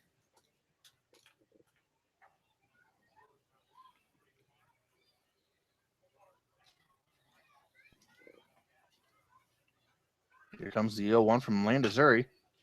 This one's going to be ripped down the right field line, but this one will go into the Miners bullpen. If you're just now joining us, my name is Jordan Swick. Dan Collins beside me. As the Miners leading 4-2 here on your Maxi Miners Radio Network over the Anchorge Bucs. The 0-2. Breaking ball down in the dirt.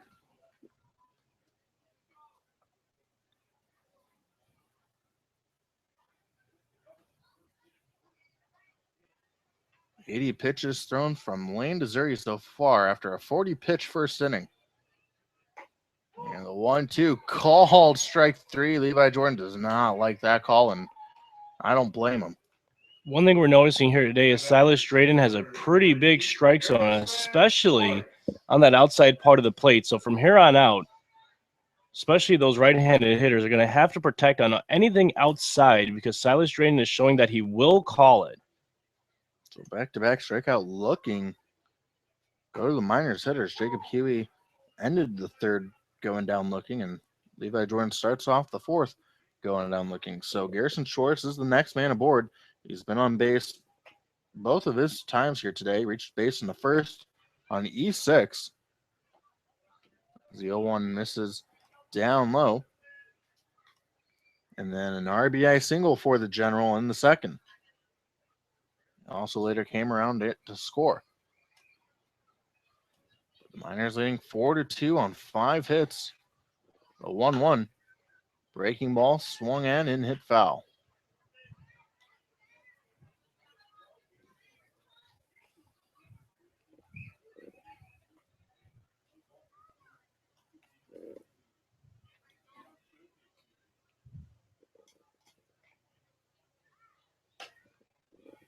1-2 misses up high. That was pitch number 85 by Angel Landazuri. So we want to get some more good at-bats here in this inning and try to get him up to that 100 mark by the time we reach the fifth. 2-2 misses down low ball 3. So good at bat by Garrison Schwartz and working the count.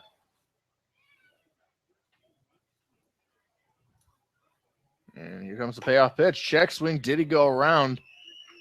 No, he didn't, says third base umpire Justin Phillips. So Garrison Schwartz, again, his third time on base here today. This time via the base on balls. Michael Donadio. So Michael Donadio is the next man up. An RBI double his last time up, scoring Garrison Schwartz from second base. The first pitch is going to be swung on, hit foul.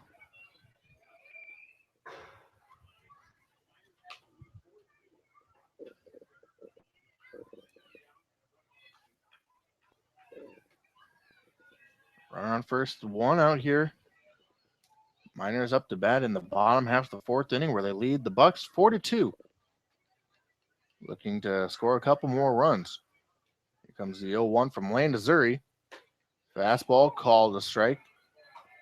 Donadio down in the count 0-2 now.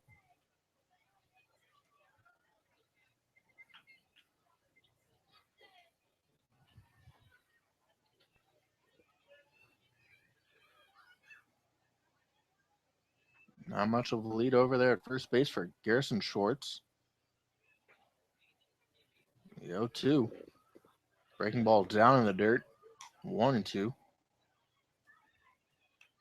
Schwartz does have 4 stolen bases on the year. But he's been caught 3 times as well, so he's 4 for 7 in that department.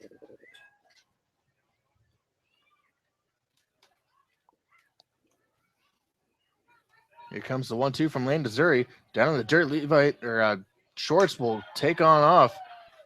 And he's going to be thrown out over at second.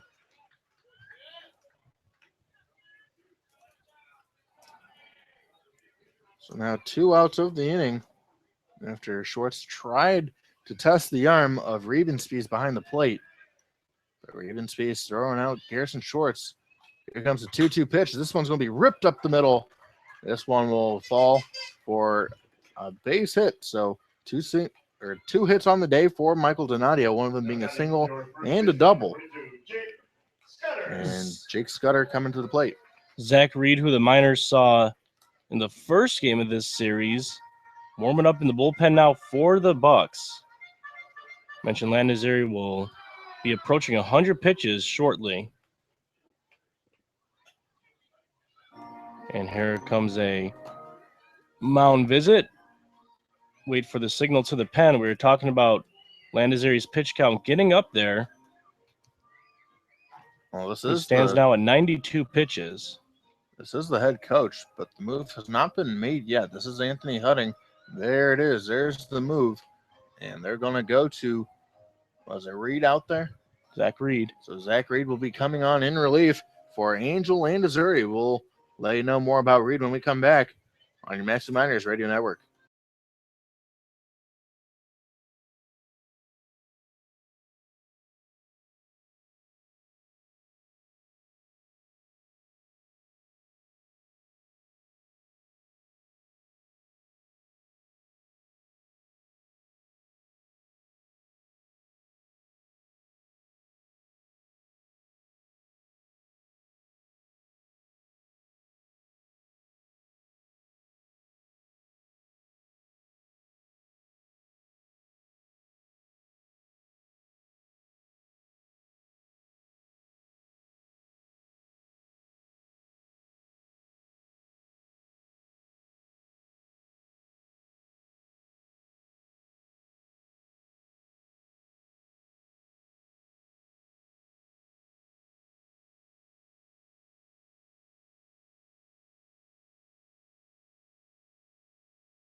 So Jake Scudder will be the batter here with 2 outs here in the bottom half of the 4th inning. New pitcher on the mound for the Anchorage Bucs, as it's going to be Zach Reed out of the University of Tennessee, making a 17th appearance on the year.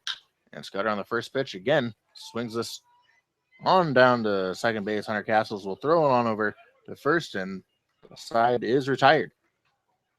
So Zach Reed making one pitch will get the 1 out. And we'll now hit the top half of the 5th inning when we come back on your Mancy Miners Radio Network.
Willie Holmesa leading things off here in the top half of the 5th inning for the Anchorage Bucs. Nick Vorhoff back out here for his 2nd inning of work. Vorhoff came on in relief of Cody Deason.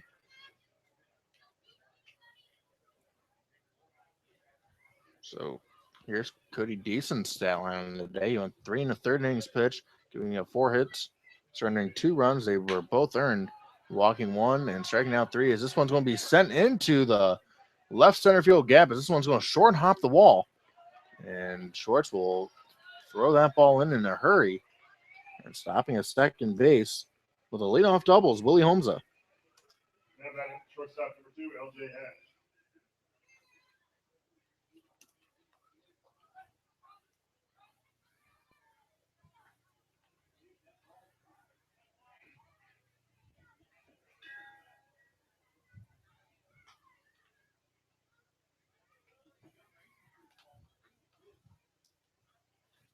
So LJ Hatch is the next man up. Hatch, today's shortstop, doubled and later scored his last time up to bat. And Vorhoff falls off the mound or something. You could tell it was very awkward. Weren't sure if he was going to step off or.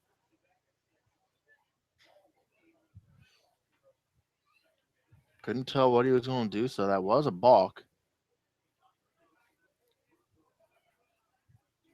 As Willie Holmesa will advance to third base, nobody out here. Tying run at the plate. The first pitch, taking down low, ball 1.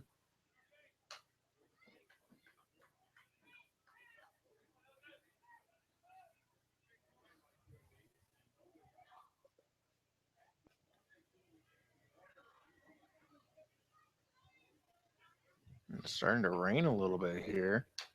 So 1-0's going to be swung on, hit foul. See some folks heading for the exit.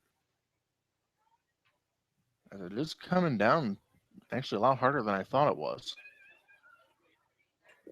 We are in the 5th inning here, so if we could get 3 outs without surrendering the lead, it will be an official ball game. As the 1-1's going to be swung on, hit toward third base, but that'll get on through, and it's going to be an RBI single here for LJ Hatch, and the Bucs get another run as they trail now 4-3. Now batting second baseman number 3, Hunter Castles.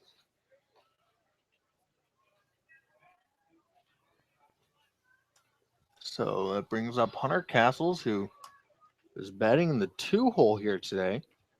We were mentioning over the last couple games, He's been on fire against the Miners as he was batting in the bottom of the order. But today, batting number 2, he's been retired both times here today after he was a very tough out in the first 2 games. And again, he pops this one up. This one should be an out as Shorts and Montgomery will talk to each other. It's going to be Montgomery who makes the grab in right field to retire Castles for the first out of the inning.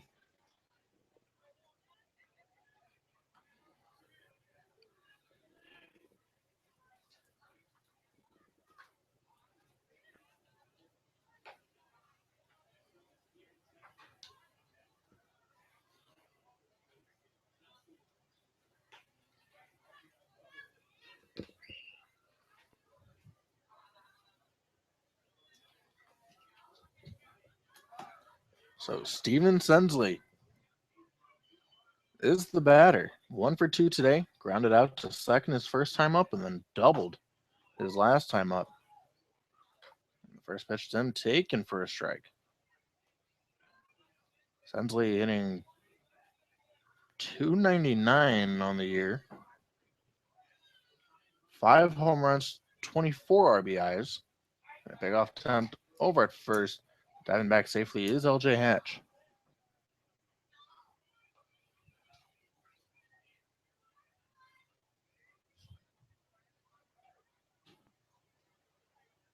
Sensley leading the league in home runs and RBIs. 5th in the league in terms of batting average. As the 0-1 misses down low.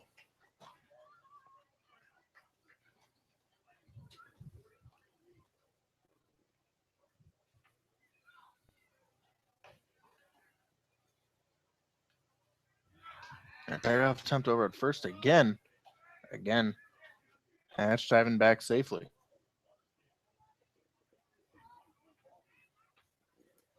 So 4-3 is the score. Miners over the Bucs here. Tying run over at first base. And the runner goes. Swung on and missed. Cosgrove throw to second, and it is in time as LJ Hatch will be caught stealing. Perhaps it was a hit and run on there as Sensley was unable to make contact with the ball. So 2 outs here in the inning for the Matthew Miners.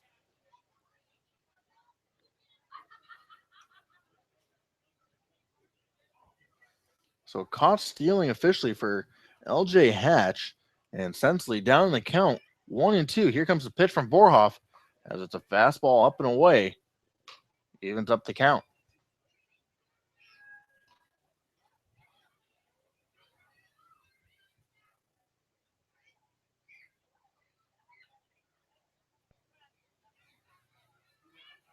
Here comes the 2-2. Swung on and missed as Borhoff fires back and will strike out Steven Sensley. And we will now head to the bottom half of the 5th, where the Miners still lead the Bucs by a score of 4-3 on your Matthew Miners Radio Network.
Wyatt will be the batter as he sends this one on the first pitch out of play. Tyler Wyatt today 0 for 1, struck out in the first and walked his last time up in the third. The 0-1 misses outside, evens up the count.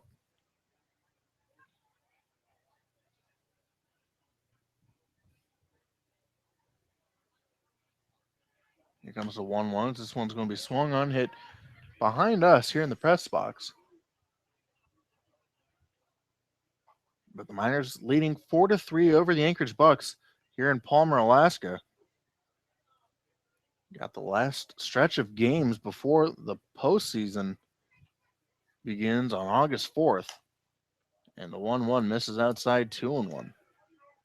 And as things currently stand, if the season ended today, the Miners would be hosting the Anchorage Bucs for a 3-game series. As the 2-2 misses outside, 3-2. So they're always going to play on the second day. It's a single game on day one as Wyatt pops this one into foul territory and making the grab is first baseman Aaron Arruda to retire Wyatt for the first out of the inning.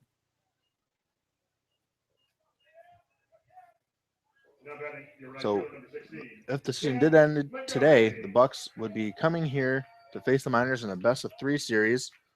And we mentioned the postseason beginning on August 4th. It would be the 4th and 5th for the first round. So it will be a single game on the 4th, and then it would be a doubleheader on the 5th if that third game is necessary. It's a best 2 out of 3, so whoever wins that will advance to the World Series.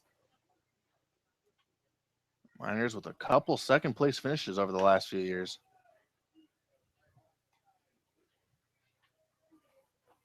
As Cam Montgomery has a 2-0 count here.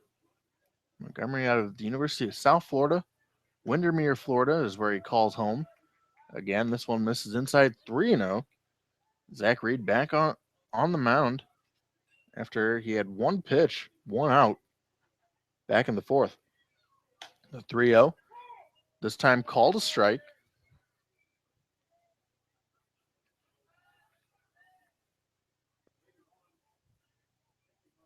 Reed winds and delivers. Here comes the 3-1. Swung on and missed. Now full count here on Cam Montgomery.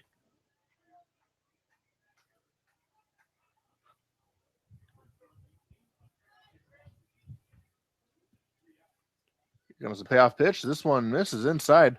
Montgomery will hustle on down to first as this one gets past Riebenspees, but Montgomery will hold over at first base.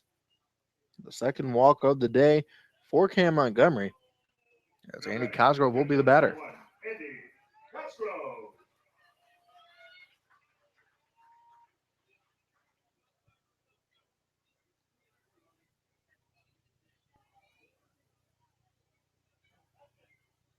Andy Cosgrove recently committing to NC State.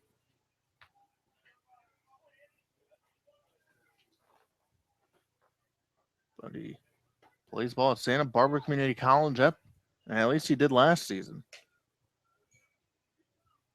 So congratulations on Andy Cosgrove on making that commitment to be playing Division I baseball again.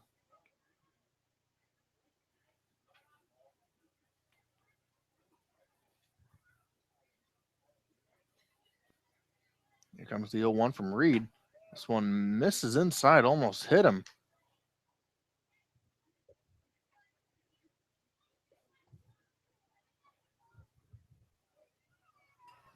It's a 2-0 count. The 2-0 from Reed. Misses inside, ball 3 now.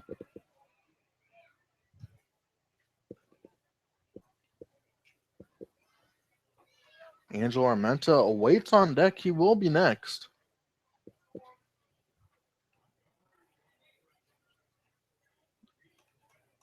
Reed is ready, and the 2-1 pitch, or the 3-0 pitch. Count 3-1. A little confused here in the press box. What happened was that first pitch looked like it was going to be called a ball, but Andy Cosgrove was a little upset with himself because the way he moved out of the way resulted in a swing, and they called it strike 1. As he fouls this one out of play, so it's back-to-back at-bats in which Cosgrove went around, but not to his liking. We're seeing here Zach Reed being a little wild. For the right-handed batters, some of the balls going way outside. 3-2 pitch, swung on, hit back to the backstop. And when he comes in, we saw the first pitch of this at-bat, which when Cosgrove moved out of the way, resulted in that strike. That was way inside on him. He was kind of just trying to protect himself. We also saw that happen twice in Ken Montgomery's at-bat that resulted in this one-out walk. Here comes the 3-2. Swung on and missed. A fastball up in the zone. Got Cosgrove to swing on and miss. As that's going to be the first strikeout for Zach Reed. And the second out of the inning as Angelo Armenta comes to the bat with 2 outs.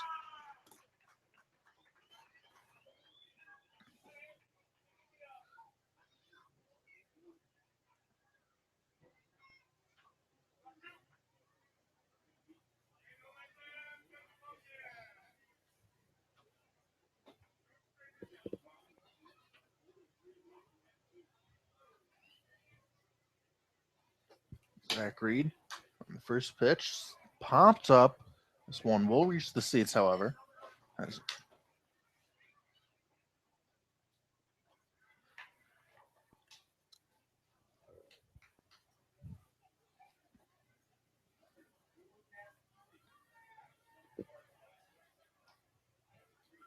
Montgomery over at first base. 2 outs in the 0-1 pitch. Going to be swung on, hit towards short. LJ Hatch will go the short way to second base for the fielder's choice. And the inning is over. The Miners still have a 4-3 lead as we now head to the top half of the 6th when we come back on your Massey Miners Radio Network.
Brian Harris leading things off here for the Bucs in the 6th inning.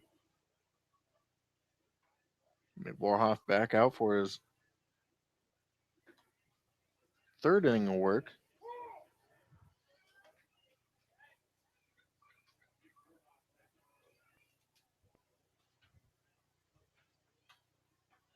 Harris today 0 for 1. Walked in the 2nd and popped out to catcher Andy Cosgrove in the 3rd.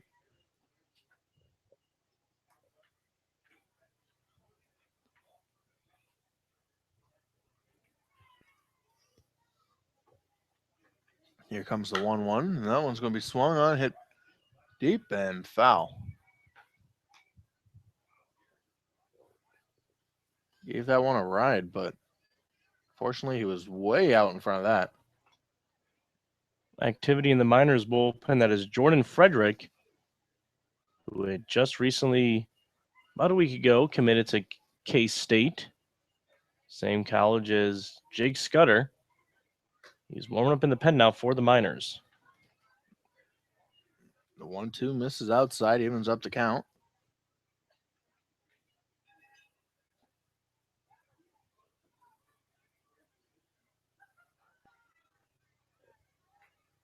Here comes the 2-2 pitch, and this is going to be right up the middle, but that deflects to short, and it's going to be an infield single. It was a hard chopper right back up the middle, and it deflects off of Vorhoff. But it was going to be a tough play for Angelo Armenta. It would have been a spectacular play if that would have been the case. Now batting right fielder number 32, Ryan Johnson. So an infield single for Bryant Harris, as Ryan Johnson will be the next batter. He is 1 for 2 today.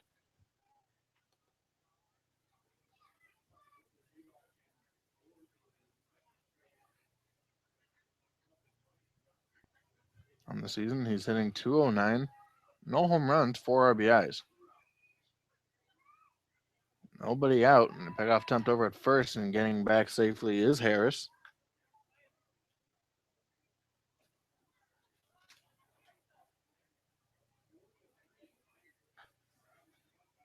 Niners leading 4-3 as we are in the top half of the 6th inning. Runner goes, swung on, hit foul. I believe the hit and run may have been on there. We know it was on earlier in the ballgame. I think it was last inning, as LJ Hatch was thrown out over at second base during Steven Sensley's at bat.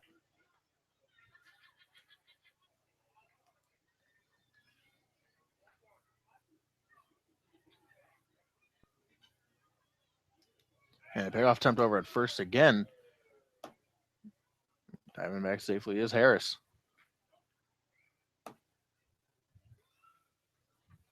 Looked like the rain has stopped, at least for the moment. The 0-1.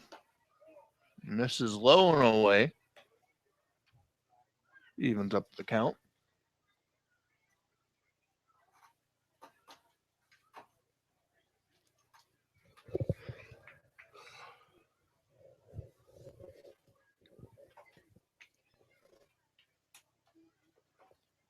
Nick Vorhoff sets, and the 1-1 pitch is going to be swung on a high chopper back to the mound. Vorhoff's only play is going to be at first base, and he will get Johnson. But moving from first to second is Bryant Harris on the 1-3 putout.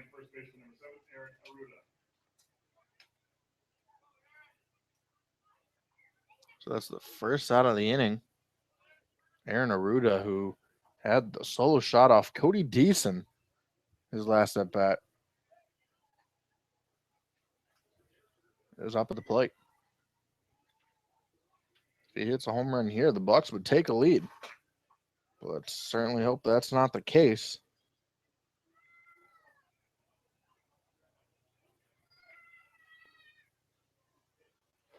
The pitch gets away from catcher Andy Cosgrove. That will be a ball.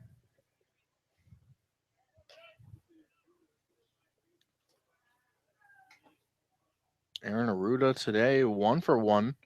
Mentioned that home run off of Cody Deason, but his other at bat was a sac bunt.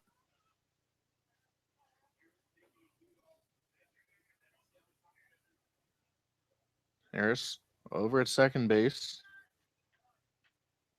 He does have speed. And the 1-0 catches the inside part of the plate for a strike. Evens up the count.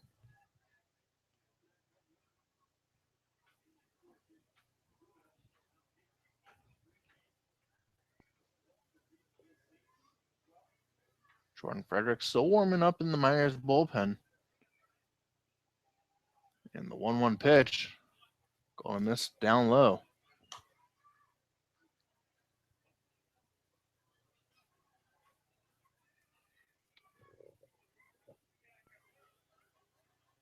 Miners have not scored since the second inning. It was a 2-spot in the first and a 2-spot in the second. Been scoreless the last 3 innings. The Bucs have scored in every inning except the first and second. It was just a single run in each of the innings they've scored. They trail 4-3. The 2-1 misses down low, 3-1 now as Mick Vorhoff falling behind in the count to Aaron Aruda.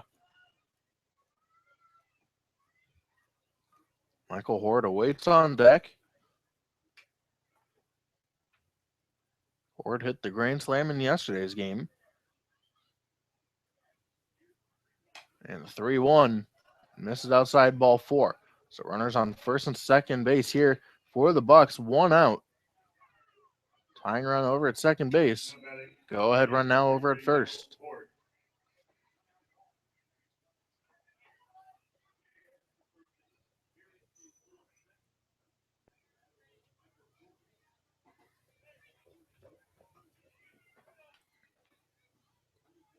So Michael Horde is the batter. He is 0 for 2 here today. Struck out in the first, grounded out to second. Back in the fourth.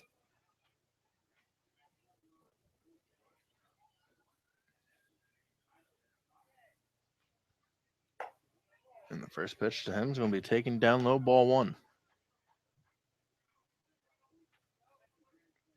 A lot of meaningful games left to play. Different from last year at this time. Miners already clinched the 1 seed. Last year, I mean.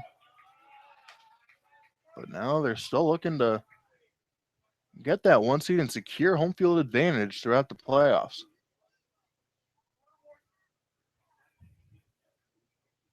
As of right now, they got the Oilers on their heels, 2 games out, and the 1-1's going to be swung on, hit foul. If the Miners do lose here today, the Oilers would be a game and a half out of first instead of 2. But if the Miners do win, they move it to 2.5. So a pretty important game for the Miners in that retrospect.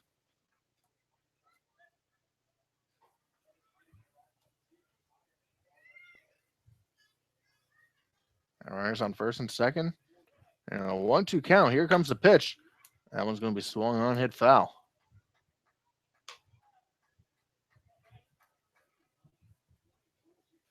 Catcher Chad Riebenspees awaits on deck.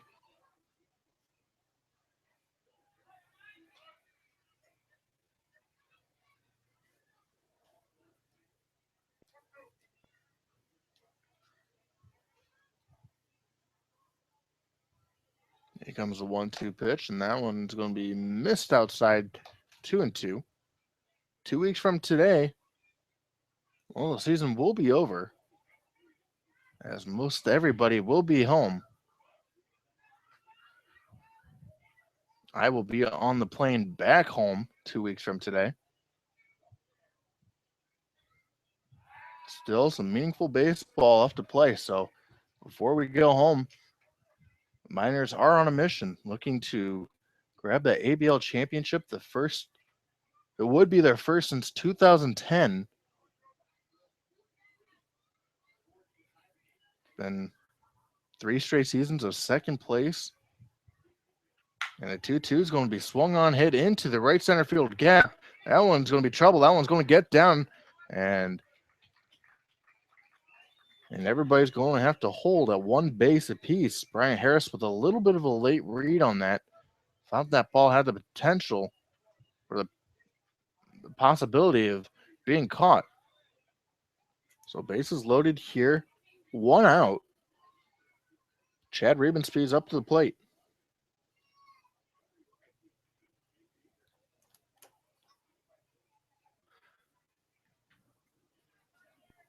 Pitching coach Matt Greeley coming back out to the mound to talk to Mick Vorhoff. The Miners on 4 runs on 6 hits, no errors. The Bucs have 3 runs, 8 hits, have committed 1 error.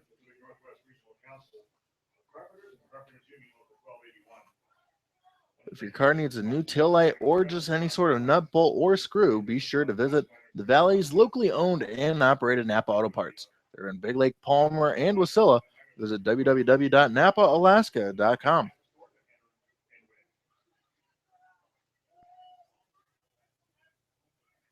Now batting, catcher number 29, Chad Riebenspees.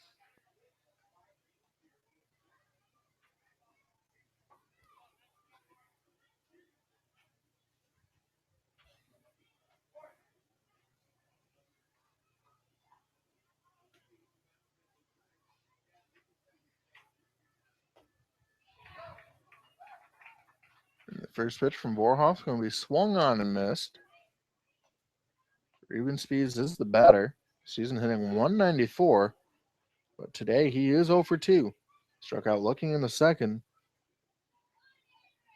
Grounded out to the pitcher back in the fourth. Vorhoff sets, and the 0-1 is going to be swung on and missed again. So 0-2 now here on catcher Chad Rebenspies.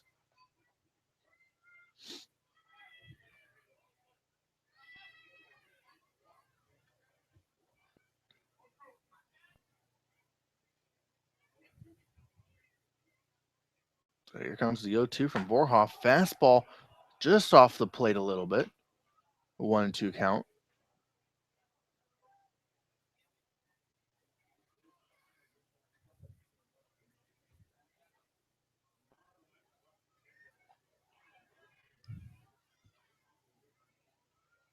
Here comes the 1-2. It's going to be swung on, hit to third. Armenta unable to make a play on this, and he's just going to have to hold it. Actually, that's third baseman Tyler Wyatt. So an infield single ties up the ball game for the Anchorage Bucs. Now batting, third baseman number 36, Willie Holmes.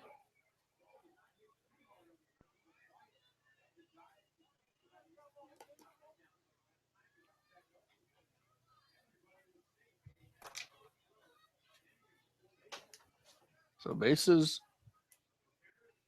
not loaded. This one's going to be swung on, hit foul. Whereas on, no, the bases are loaded. I have this pole right in front of me that's blocking my view. So again, the bases are loaded here. As it is 4-4, the go-ahead run on third base here. Miners looking for that ground ball that could get them out of the inning. And the first pitch to Willie Holmes is going to be taken for a strike. Holmes today 1 for 2, doubled his last time up, and later came around to score. Infield at double play depth. Here comes the 0-2. Fastball up high. Now 1-2.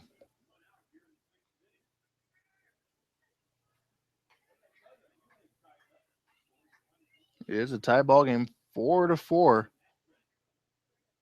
The Bucs have something going on for them here. This one gets away from catcher Andy Cosgrove, but fortunately it wasn't far enough for Aaron Arruda to come around to score.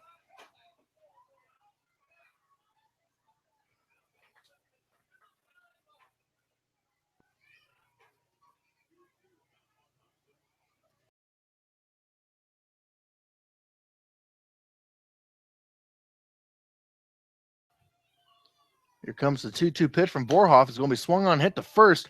And Scudder's play is going to be a home, but he overthrows it. That's going to score one. And nobody was at home. I don't know why Horde didn't come around to score. So it's going to be an E3 on Jake Scudder as the Bucs have taken the lead. Looked like Scudder tried to rush the throw a little bit, but he actually had a lot more time than he originally thought. This one, a costly error as the Bucs take the 5-4 lead.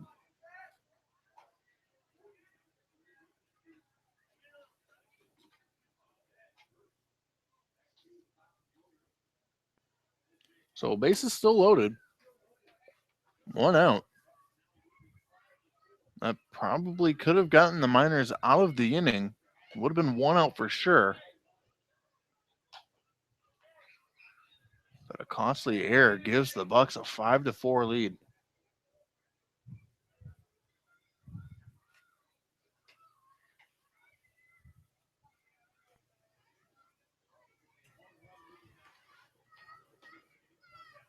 1-0. Misses outside 2-0 now. And I think the reason Scudder rushed that throw to the plate was because he was quite a few feet off the first base bag toward his right. So he probably thought he had to get it to home plate in a hurry, which would give him enough time to retreat back to the bag and then retrieve the throw from Cosgrove for the 3-2-3 double play. So it was that little bit of urgency that I'm guessing he felt because he was far off the bag that made him throw that errant toss over to home plate, well over the head of Andy Cosgrove at home.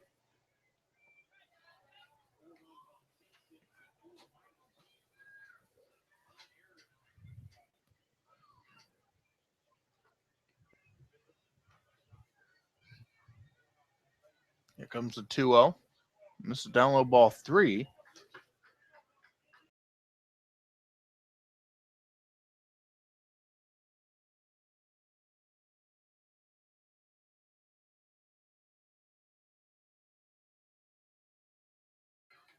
So here comes the 3-0. Fastball called a strike. Not any room to put him. Bases are loaded, so ball 4 would walk home. The 6th run of the game for the Bucs. But they lead the Miners by a score of 5-4 here. Still only 1 out. A 3-1. Swung on, hit down the right field line, but this will be a foul ball as it reaches the Miners bullpen.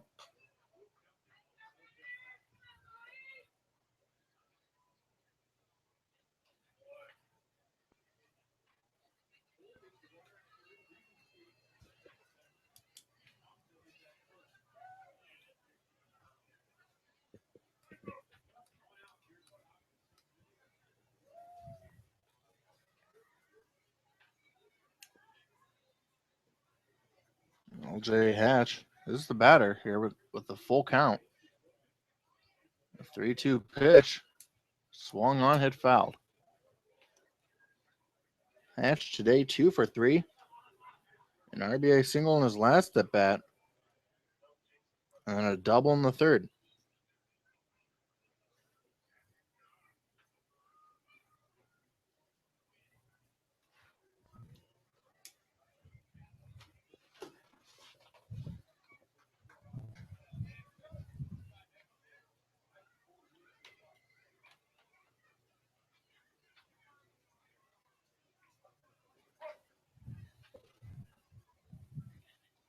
Here comes the 3-2 pitch. This one's going to be swung on, hit fouled.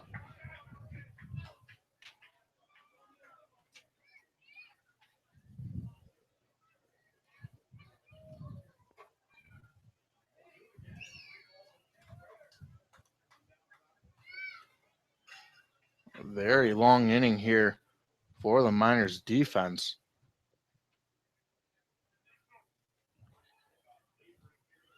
We are 2 hours and 20 minutes in.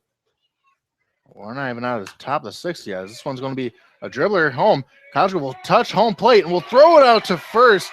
And the inning is finally over. So exactly what the doctor ordered. The pitcher's best friend double play.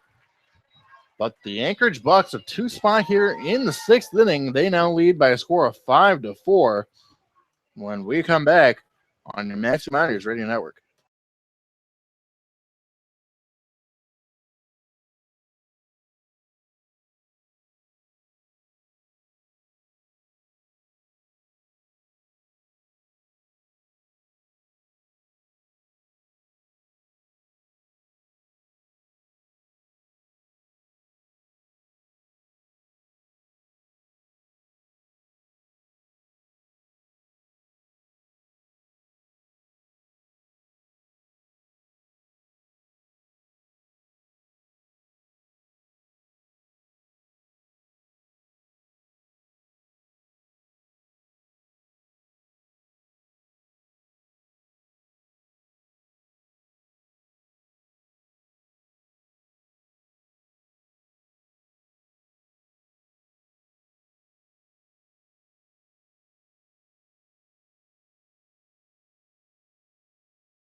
Jacob Huey leading things off here in the bottom half of the 6th inning.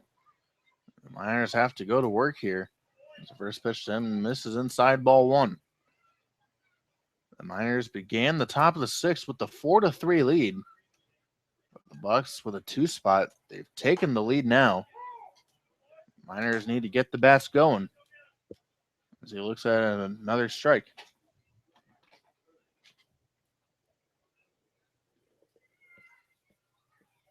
The 1-1. Like a half swing there. Couldn't really decide if he wanted to go around, but he did go around. So 1-2 is the count.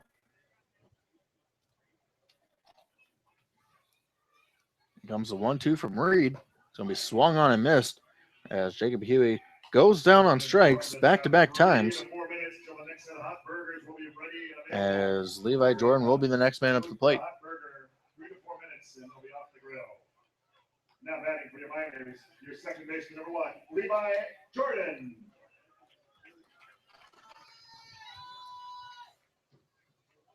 So Levi Jordan up to the plate, 1 for 3 on the day. RBI double in the first. A fly out to the shortstop and a strikeout. Are his other 2 at bats. Levi Jordan looking at a first pitch strike.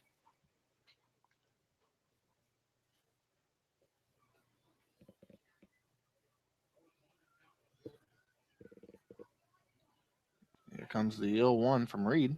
It's going to be swung on, hit foul, out of play. Levi Jordan down on the count 0-2 now.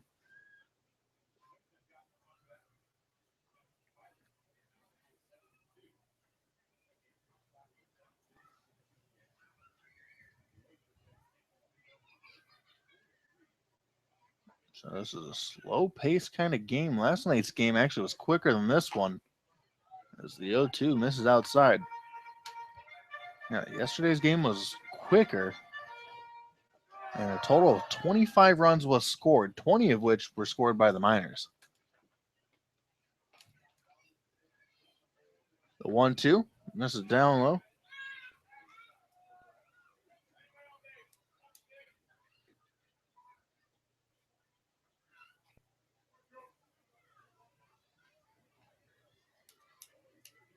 Here comes the 2-2. This one misses way outside, ball 3.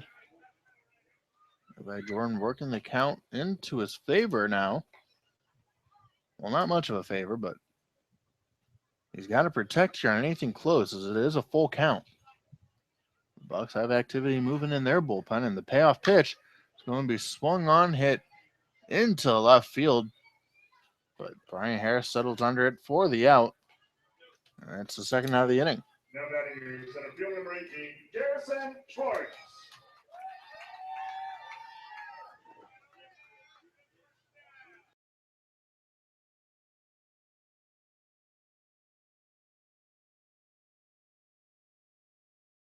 So Garrison Schwartz is the batter.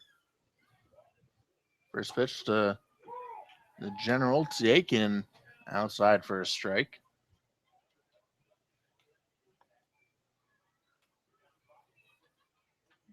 Big gap in between left and center field, and Schwartz went around. Says home plate umpire Silas Drayden. Instead of appealing,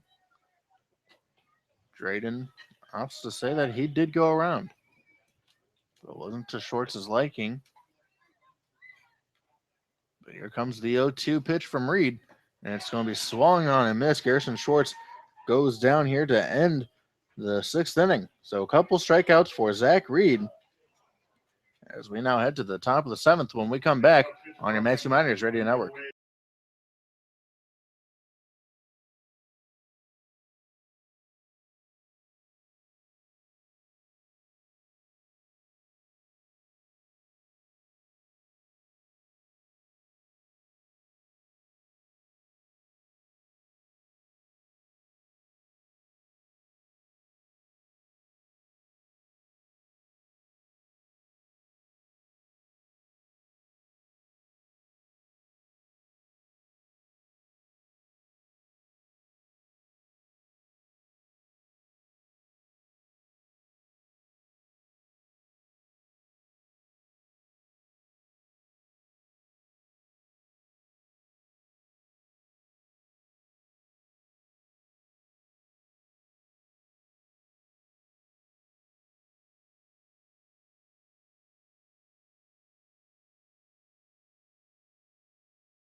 Hunter Castles leading things off for the Bucs.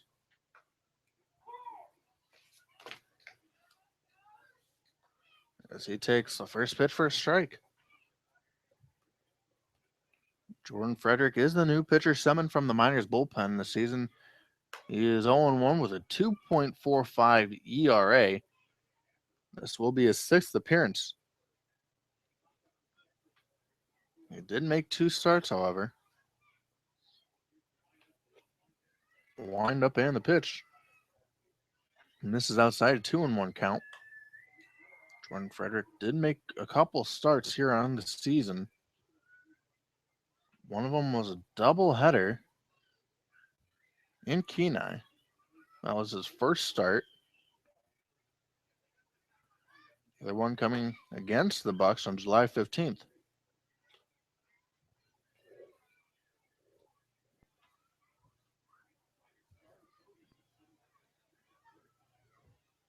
But the Bucs leading the Miners by a score of 5-4 here in the top of the 7th inning. Here comes the 3-1. It's going to be swung on, hit high into right center field, as it's going to be Cam Montgomery who makes the grab to retire Castles for the first out of the inning. Now batting center fielder number 27, Steven Sensley.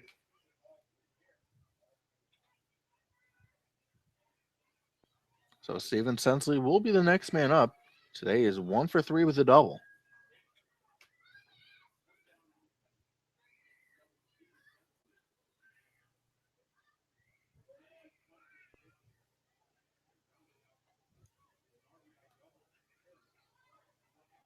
So it shuts the book on Mick Vorhoff, who today went 2 2/3 innings pitched, giving up 5 hits, 3 runs, 2 of which were earned, walking 1 and striking out 1. That unearned run was a play over at first base, in which Jake Scudder tried to come home with it, but he overthrew catcher Andy Cosgrove to give the Bucs the lead at 5-4. But a 2-0 count here on Steven Sensley, the center fielder for the Bucs. And the 2-0 is going to be swung on and missed. He mentioned a couple times that Jordan Frederick, a new commitment to Kansas State. He will be joining Jordan Floyd, Jake Scudder, and Josh Roulette at K-State. So we want to wish him the best on his career over there.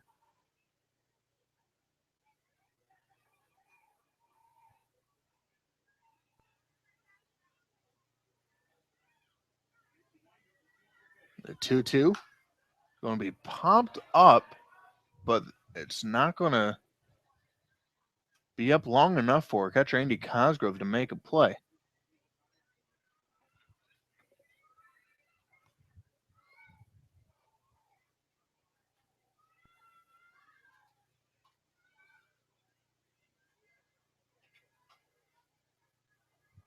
Here comes the 2-2 from Frederick. Again, popped up. This one will reach the seats.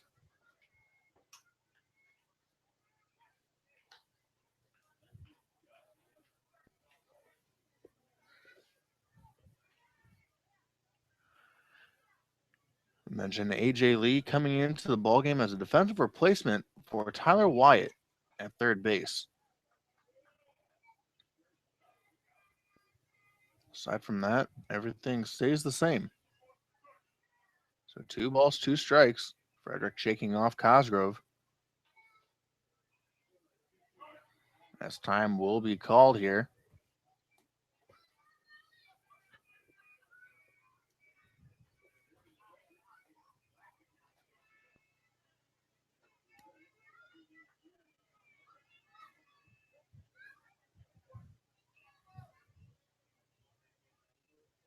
The windup and the pitch. That one's going to be swung on, hit deep to right field. That one's definitely out of here. Steven Sensley with the 6th round tripper of the year. That now puts him in sole possession for the league lead in home runs, his 6th of the year. Steven Sensley giving the Bucs a 6-4 lead. Now batting left fielder number 16, Ryan Harris.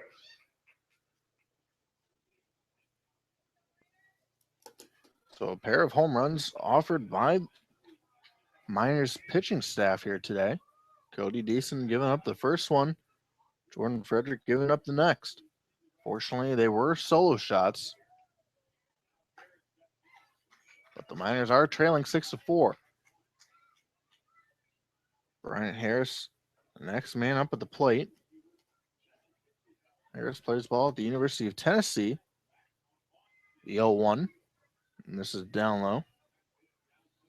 This season, he's hitting .223, 2 home runs, 13 RBIs. This is Harris. Today, he is 1 for 2 with a single and a walk. And the 1-1's going to be fouled back to the backstop.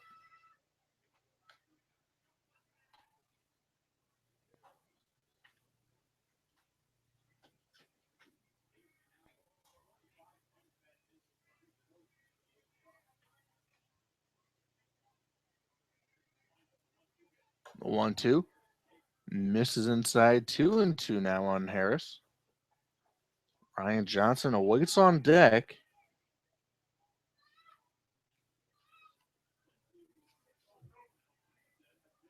Here comes the windup and the 2-2 pitch. Popped up into shallow right field. As Garrison Shorts calls for that and will make the grab for the second out of the inning.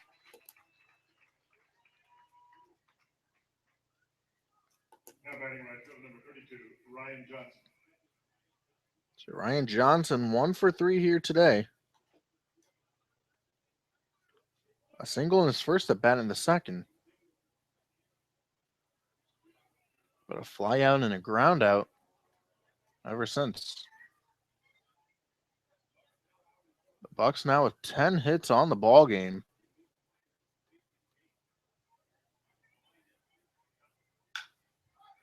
And the first pitch going to be swung on, popped up, and that will reach the seats. Basically, the only person on the Bucs without a base hit is Hunter Castles, who, ironically enough, was killing the Miners the first 2 games of the series.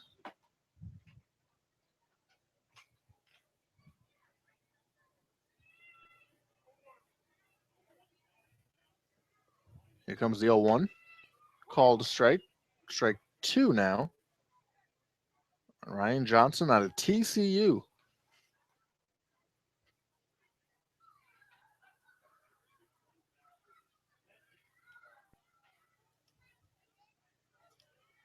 The 0-2 pitch from Frederick's going to be swung on, hit foul.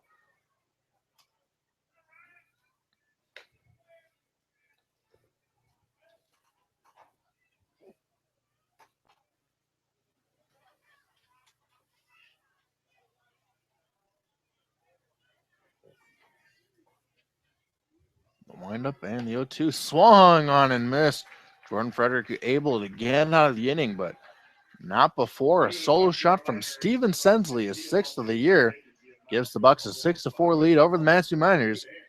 As we now head to the bottom half of the 7th on your Massey Miners Radio Network.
Michael Donadio, Jake Scudder, and AJ Lee as the do up here this inning. Michael Donadio 2 for 3 today, double, and scored in the second, and a single in the fourth. First pitch to Donadio taken inside for a strike. Miners trailing by 2, 6-4 is the score. That one misses outside. It is rally in the valley time here in Palmer. Here comes the 1-1. Misses perhaps inside. 2-1.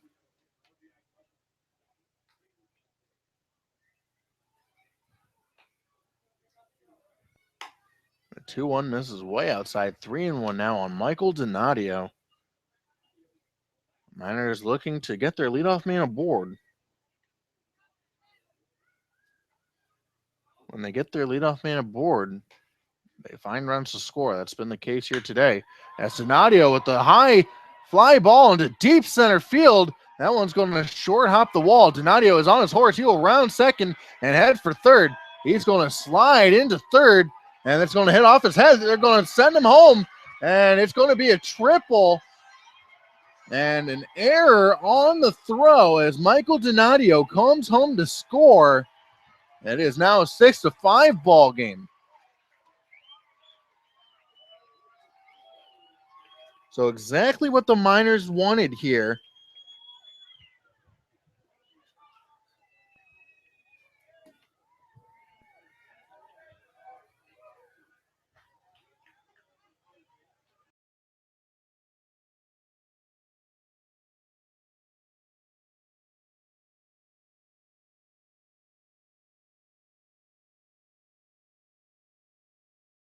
So a triple for Michael Donadio, and then an E6 on the throw.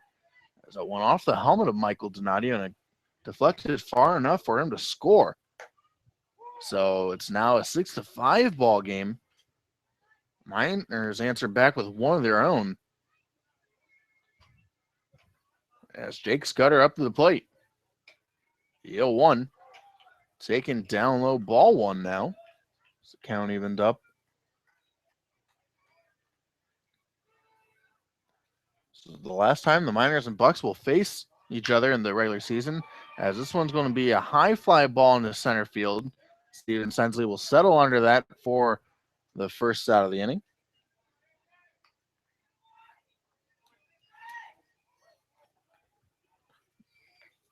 Miners, after this game, will have 3 more games.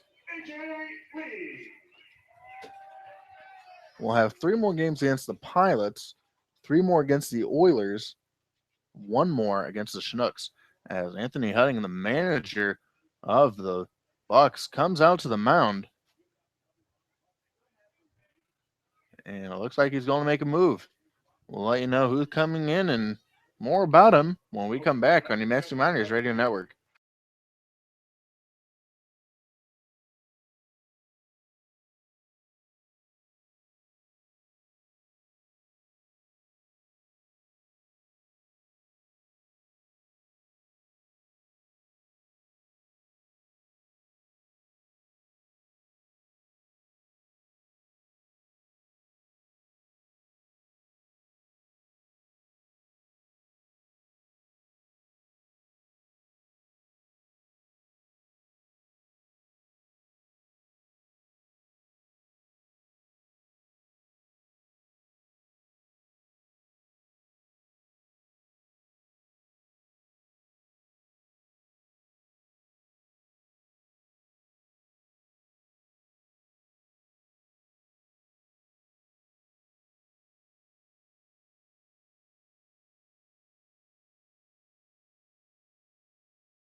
So AJ Lee will be the batter here as we got a new pitcher on the mound, and boy, they have struggled against this guy. It's Chris Rivera. This year he will be making his 11th appearance out of the bullpen from Long Beach State University. He is 1-0 with a 2.36 ERA. Here comes the first pitch from Lee. He shows bunt, pulls back, and it's a very wild pitch.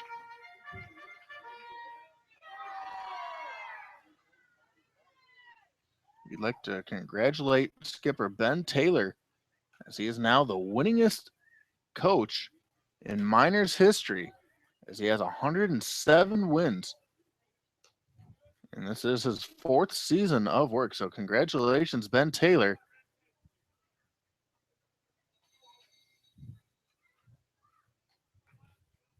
So we now resume play. A 2-0 count. Here comes the pitch from Rivera. It's going to be swung on, hit foul. It's going to be out of play.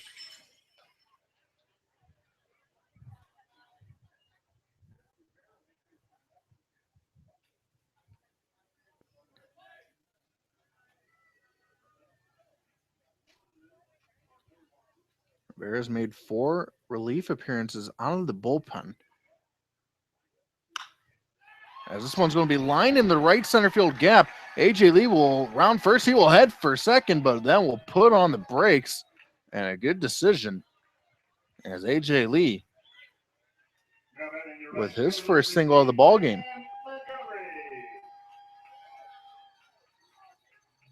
So AJ Lee going the other way as Cam Montgomery now comes to the plate. Montgomery 0 for 1 with a couple walks. He also picked up an RBI walk in the first inning when the bases were loaded. Now the tying run over at first, the go-ahead run at the plate for the Miners, only 1 out.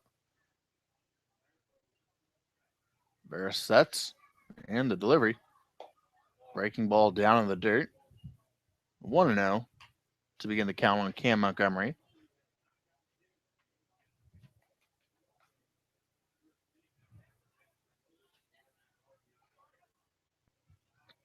Rivera college teammates with Brooks Stotler and Jacob Huey.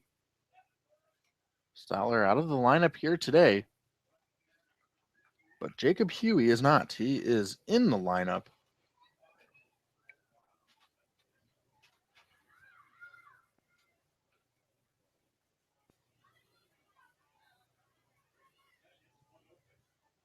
Here comes the 1-0 from Rivera. Going to be swung on, hit up in the air. And an easy play for LJ Hatch over at short. That's going to be the second out of the inning.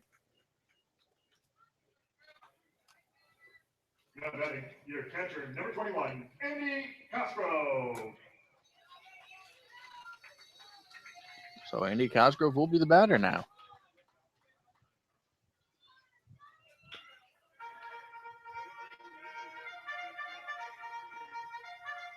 AJ Lee over at first base.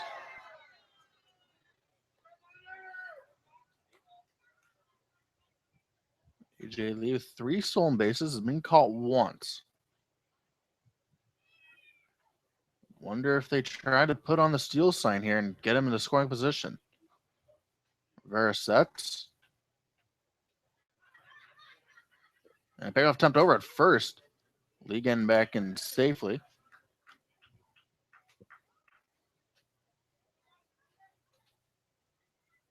Lee with a pretty solid lead over at first base.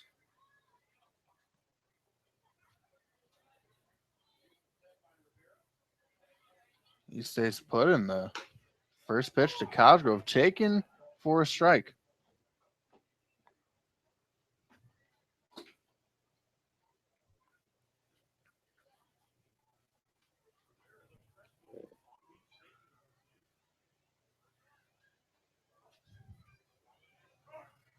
Time going to be called here by Cosgrove.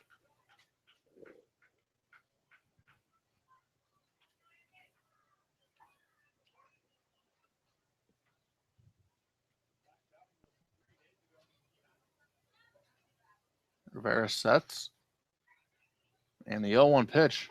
This one gets away from Riebenspies, and AJ Lee will head on over to second base on the pass ball. So the third pass ball given to Chad Riebenspies. And now a base hit could tie the ball game.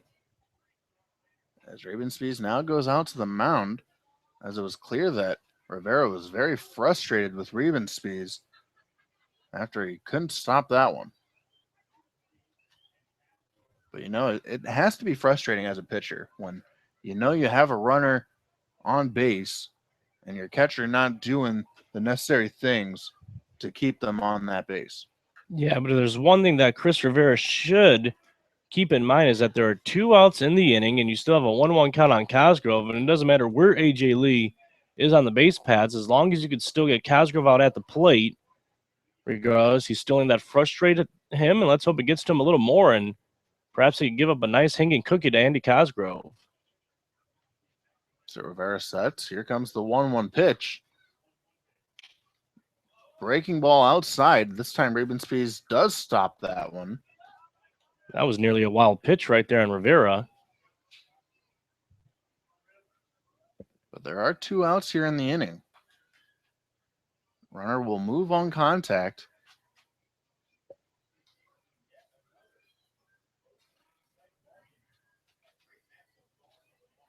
Here comes the 2-1 from Rivera. Right down Broadway for a strike. 2-2 now on Cosgrove.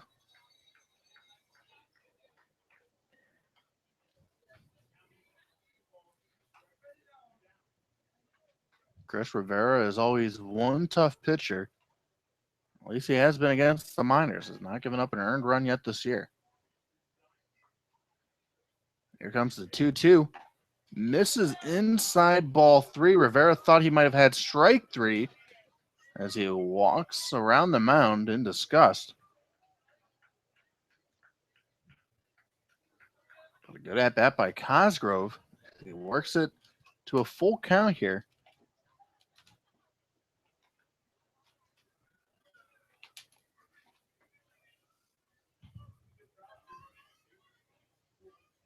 Tying run over at second base. Here comes the 3-2 pitch from Rivera. Swung on, hit deep down the left field line, but foul.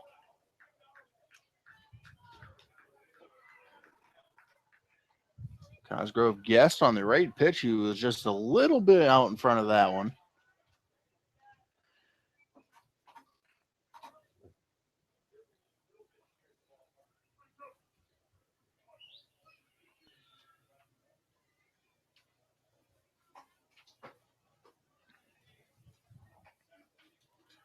Again, Rivera sets. And the payoff pitch. Swung on right back to the mound, and a diving grab by Rivera as Andy Cosgrove throws his bat down in disgust, and rightfully so. He thought he might have had an infield single, but it was going to be a diving catch by Rivera, and he gets himself out of the inning. But the Miners come back on an RBI or a triple for Michael Donadio, who later came around during his at-bat to score off an E6. So the Miners trailing 6-5. We will head now to the top of the 8th when we come back on your Massey Miners Radio Network.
First pitch to Aaron Ruda goes all the way back to the backstop. Jordan Frederick back out here for the second inning of work.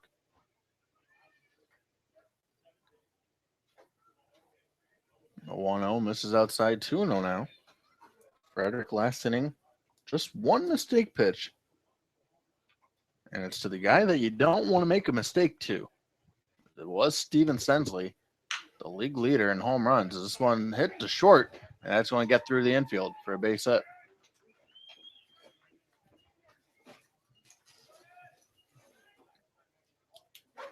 Now batting for DH number 23, Michael Hort.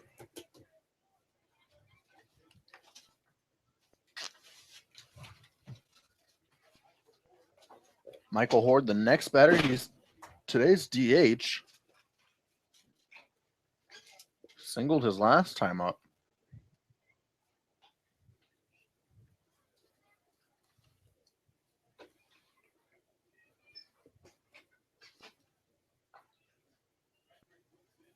Frederick sets in the delivery. Misses down low.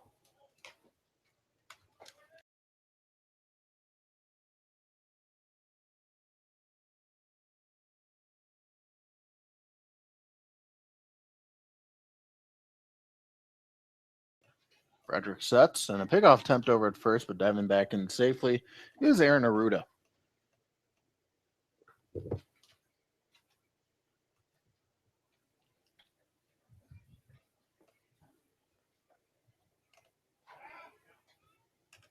Another pickoff attempt. 6-5 is the score. The Bucs over the Miners right now. 6 runs on 11 hits, 2 errors for the Bucs. 5 runs on 8 hits, 1 error for the Miners.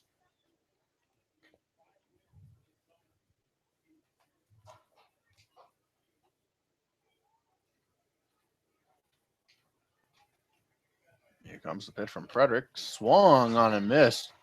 Off speed pitch. Michael Horde expecting the fastball as he was way out in front of that one.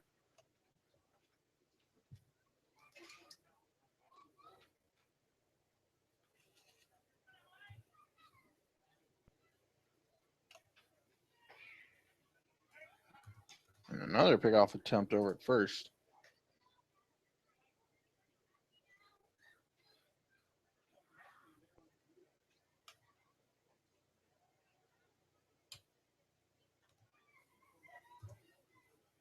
Frederick sets, and the 1-1 pitch is going to be fouled into the glove.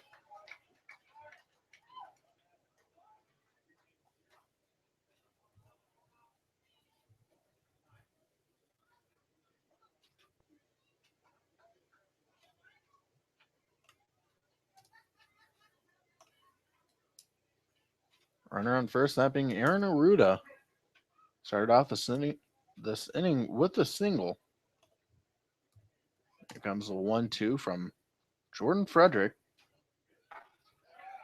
Fastball outside, just misses.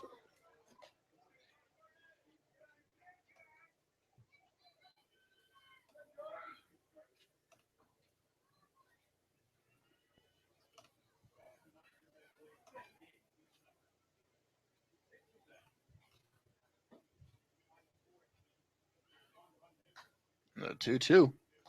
Down in the dirt, ball 3, but Cosgrove not aware that Aruda was stealing. And it costs him as he gets into second base.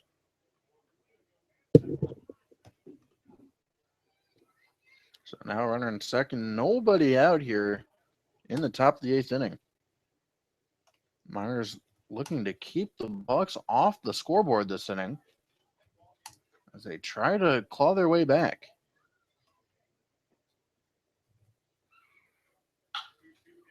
The 3-2 is going to be swung on, hit into right field as Garrison Shorts will make that play, and the throw will be cut off, and Aruda will tag from first, or from second, my apologies, and will make it to third.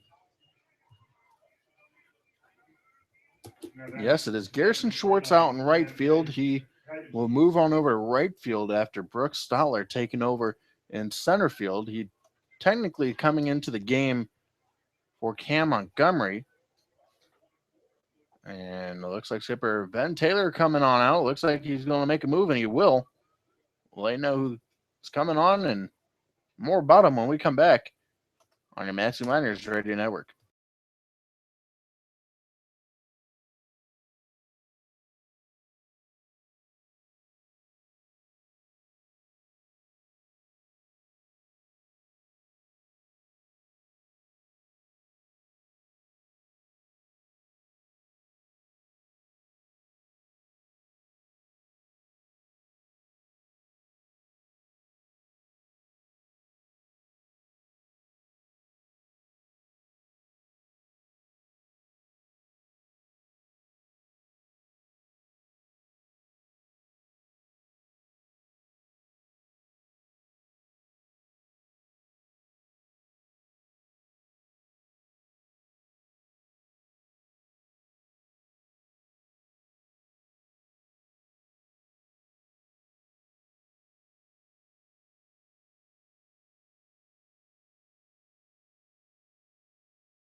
Welcome back here to Herman Brothers Field as the Bucs have a runner on third base here.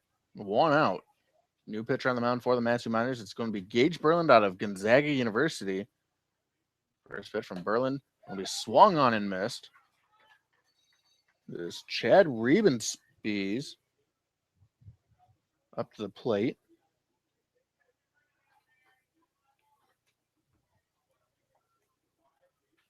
This season, Gage Berland 0-1 with a 0 ERA, making his 14th appearance out of the bullpen. The 0-1. Fastball up high, evens up the count. Runner on third base would be charged to Jordan Frederick if he does come around to score. The Miners hoping that isn't the case. So they're looking to claw their way back into this ball game. Miners trailing the Bucs 6-5 here in the top of the eighth. 1-1 from Berland. Called a strike, 1-2 now.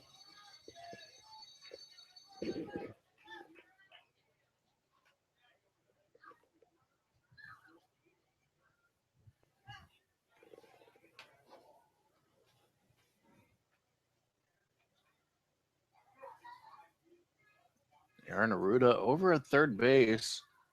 Be a very important insurance run for the Bucs. Infield is in.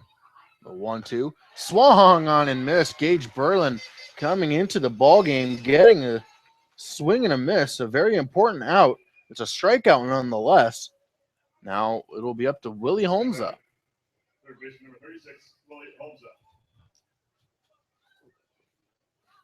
Willie Holmes today has reached base twice, doubled, and later came around to score in the fifth. And he reached base his last time up on an E3. That's how the Bucs took the lead the first time. Off an errant throw by Jake Scudder. And the first pitch to Holmes is going to be called a strike.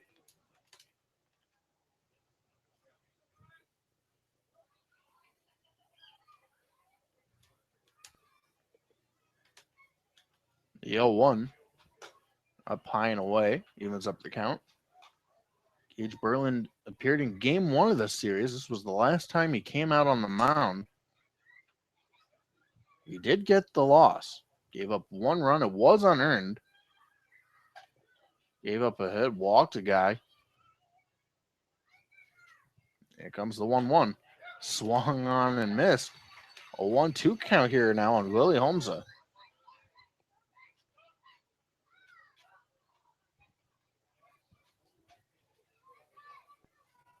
6 runs on 11 hits, 2 errors for the Bucs. 5 runs, 8 hits, 1 error for the Miners. Runner on third for the Bucs here, 2 outs. Here comes the 1-2 from Gage Berland. Fastball up high. That pitch didn't miss by much.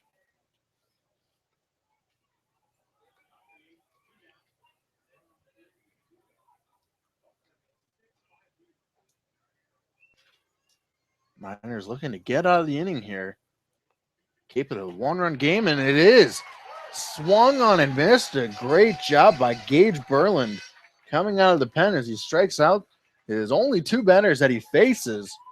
And the Bucs strand the runner on third base. But the Bucs still lead the Miners by a score of 6-5. We now head to the bottom half of the 8th inning when we come back on your Matsu Miners Radio Network.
Angelo Armenta leading things off here for the Miners in the bottom half of the 8th inning.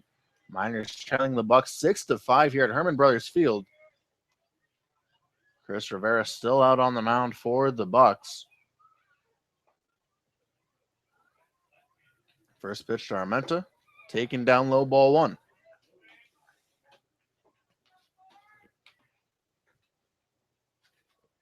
Mentioned every time the Miners get their leadoff man aboard, they later come around to score. So let's hope that's the case here. Hopefully the Miners get their leadoff man aboard and can send it on down the line.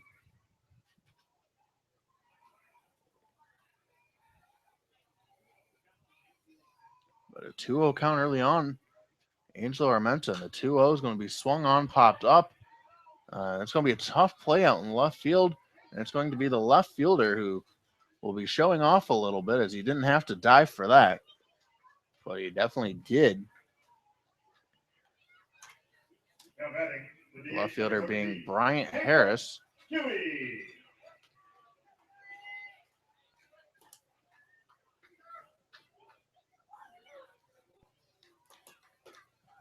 And now Jacob Huey up the play. This will be a little interesting.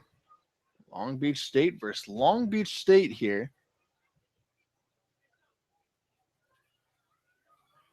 These guys, good friends. The first pitch misses outside, ball one.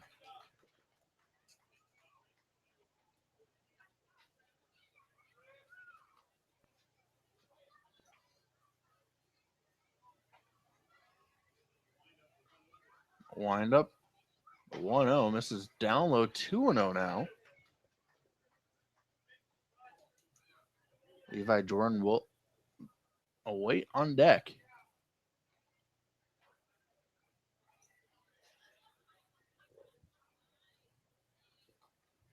The 2-0. Misses outside, ball three now. Got to think the take signal is going to be on here. Rivera fell behind 2-0 to Angel Armenta before he popped it out. Has not thrown a strike. The 3-0 finally finds the strike zone. 3-1.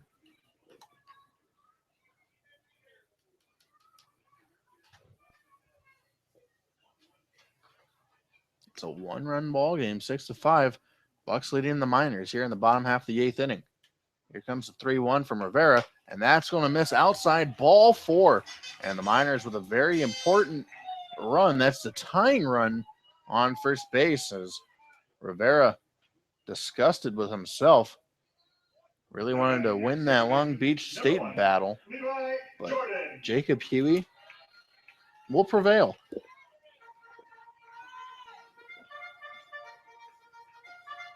That brings up Levi Jordan, who today is 1 for 4. An RBI double and later came around to score was Levi back in the first. A couple flyouts and strikeout ever since. Jacob Huey gets his lead over at first. Rivera sets. And the pitch. Breaking ball outside. And Rivera struggling to find the strike zone.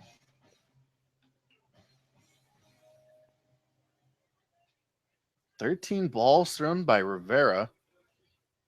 9 of them strikes.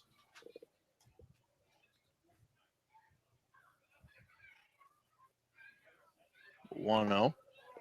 This is inside 2-0. I take that back. It was 14 balls that he did throw, and 9 of them, 9 other strikes.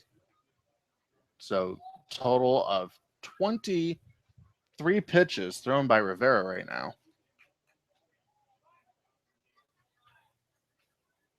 The 2-0 misses, ball 3. Levi Jordan with a 3-0 count here.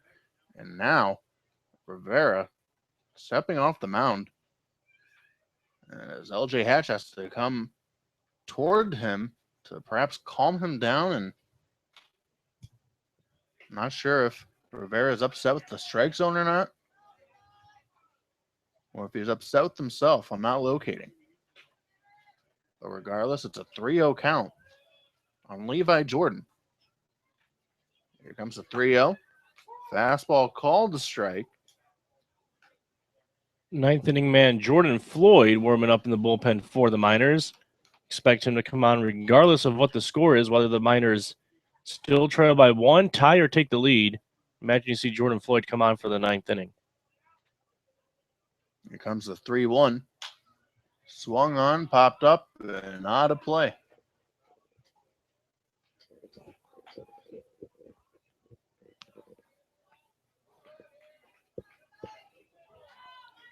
Garrison Shorts awaits on deck. He would be next. But first, it's Levi Jordan against Chris Rivera. righty versus righty.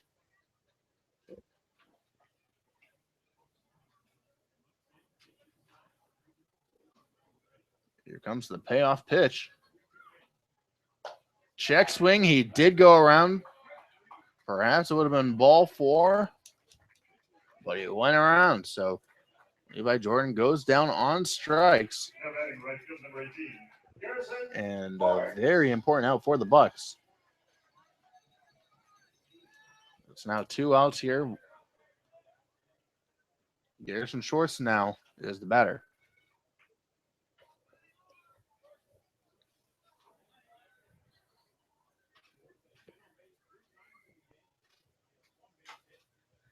Shorts fouling this one.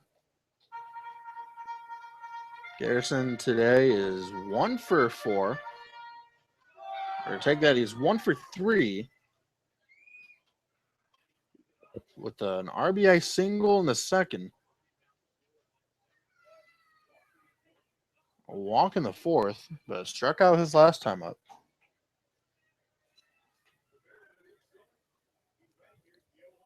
The 0-1. This is outside 1-1.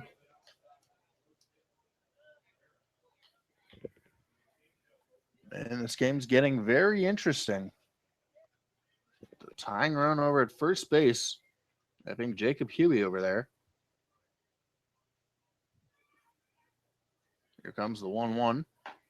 Short's taking this one for a strike.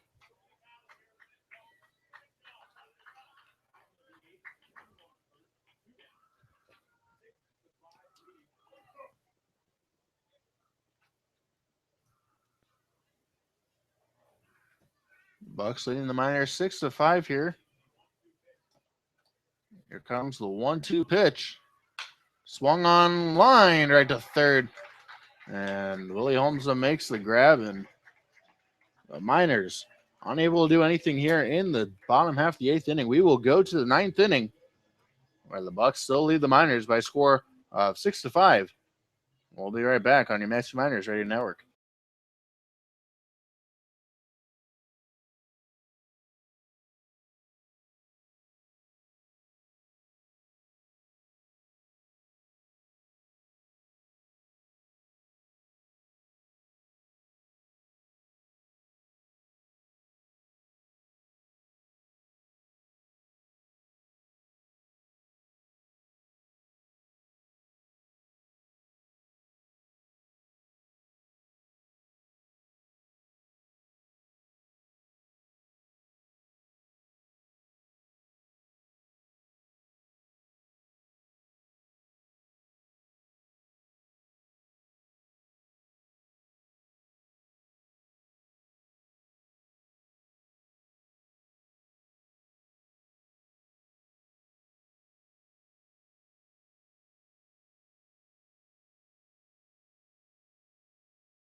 LJ Hatch leading things off here in the top half of the 9th inning. Bucs leading the Miners by a score of 6-5.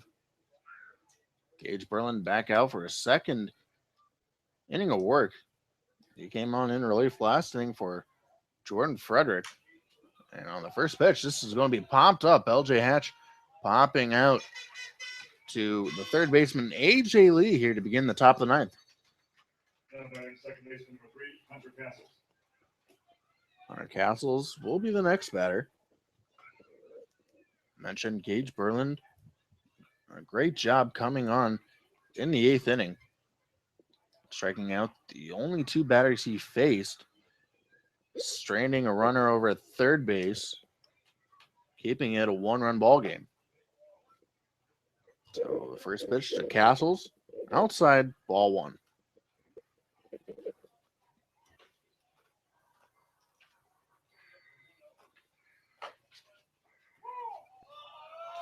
One taken for a strike. As Castles not a fan of that call. As he steps out of the batter's box to recoup. The 1-1. Misses down low, ball two.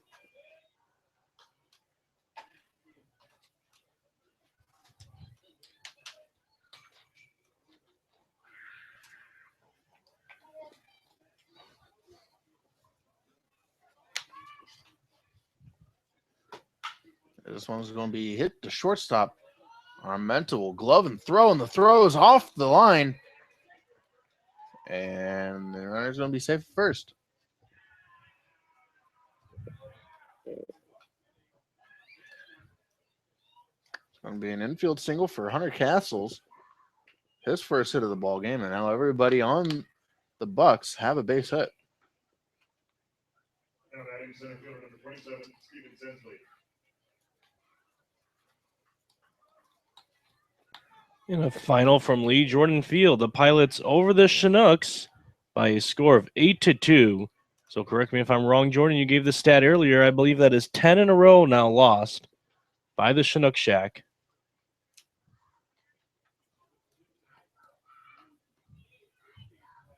So the Chinooks fall to 12-24. Victims of a 10-game losing streak. They're definitely hurting their cause every day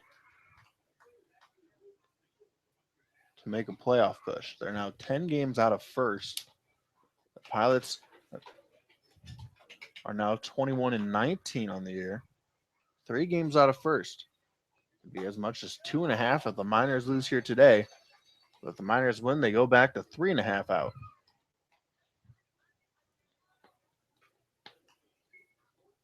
And if the Miners do come back, the Chinooks will fall to 10.5 out. Way behind the Bucs, so the Chinooks all but out.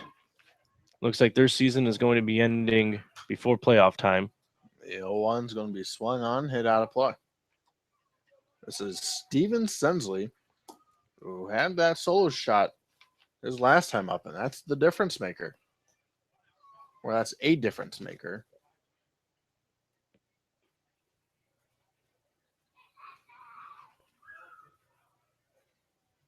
As that home run put them up by 2 at the last time.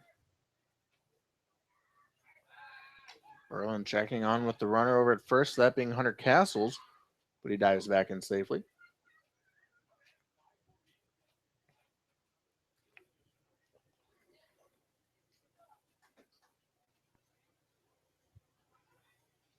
Berlin checks the runner over at first. He sets.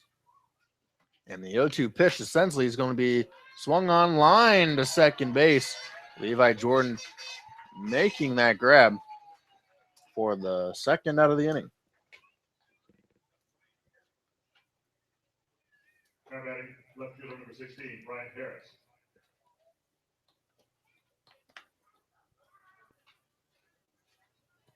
So Bryant Harris is the batter. Harris 1 for 3 today. Singled and later scored back in the 6th. Flied out a couple other times.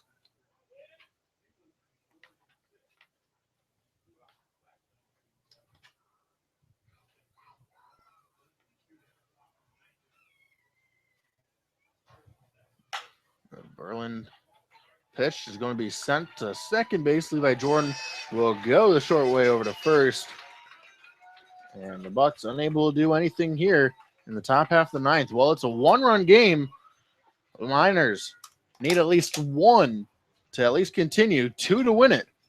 We'll see what they can do when we come back here in the bottom half of the 9th when we return on your Matthew Miners Radio Network.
So to the bottom half of the ninth we go. It's the last chance for the Matsu Miners as they trail the Bucs 6-5 as Michael Donadio will start things off here. The Miners inched a little bit closer when Michael Donadio came into play in the 7th. He tripled and later scored after an errant throw by the second baseman, Hunter Castles. But it's the 9th inning, 3 outs away from victory are the Bucs. The Miners trying to put a halt to that. Here comes the 0-1 from new pitcher Wyatt Mills, and that misses outside. Wyatt Mills from Gonzaga University making his 11th appearance on the summer. He is 2-0 with a .62 ERA. He does have 3 saves for the Buccos. The 1-1 going to be swung on, hit foul.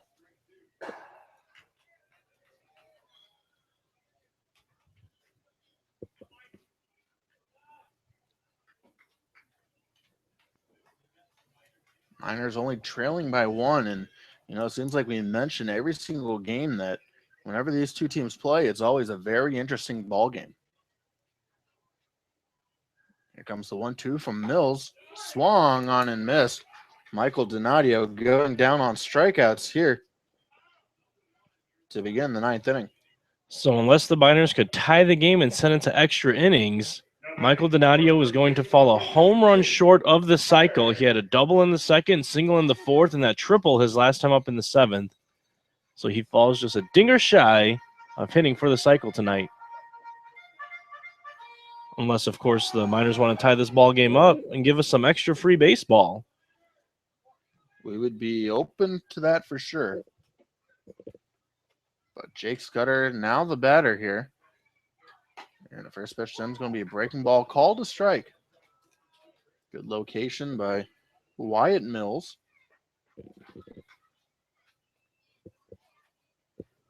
Jake Scudder today 0 for 3.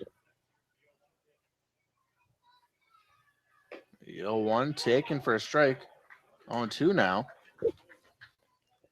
And Jordan Floyd warming up in the Miners bullpen in case the Miners are able to send this one into extra innings.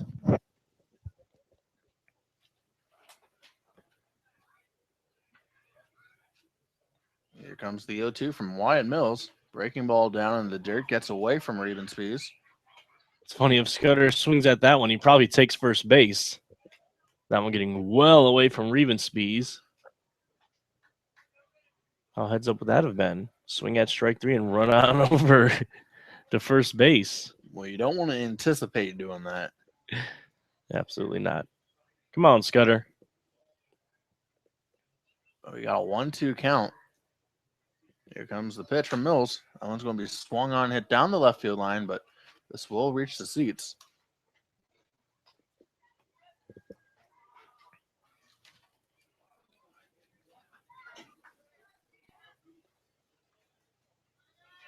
Man, this is a very important game for both of these clubs. I'd say it would be a little bit more important for the Miners, although I am biased.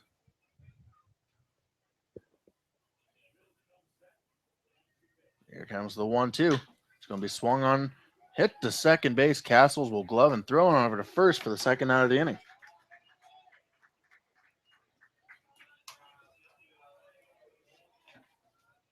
Now batting your third baseman, number 5, A.J. Lee.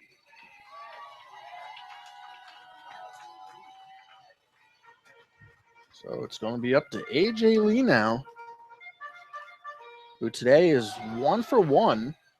Came in as a defensive replacement earlier in the ball game. He singled his last time up. A.J. Lee from the University of Maryland. First pitch taken down low, ball 1.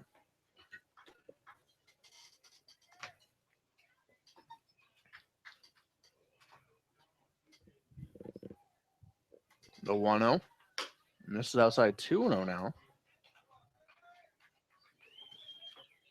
Brooks Stotler awaits on deck.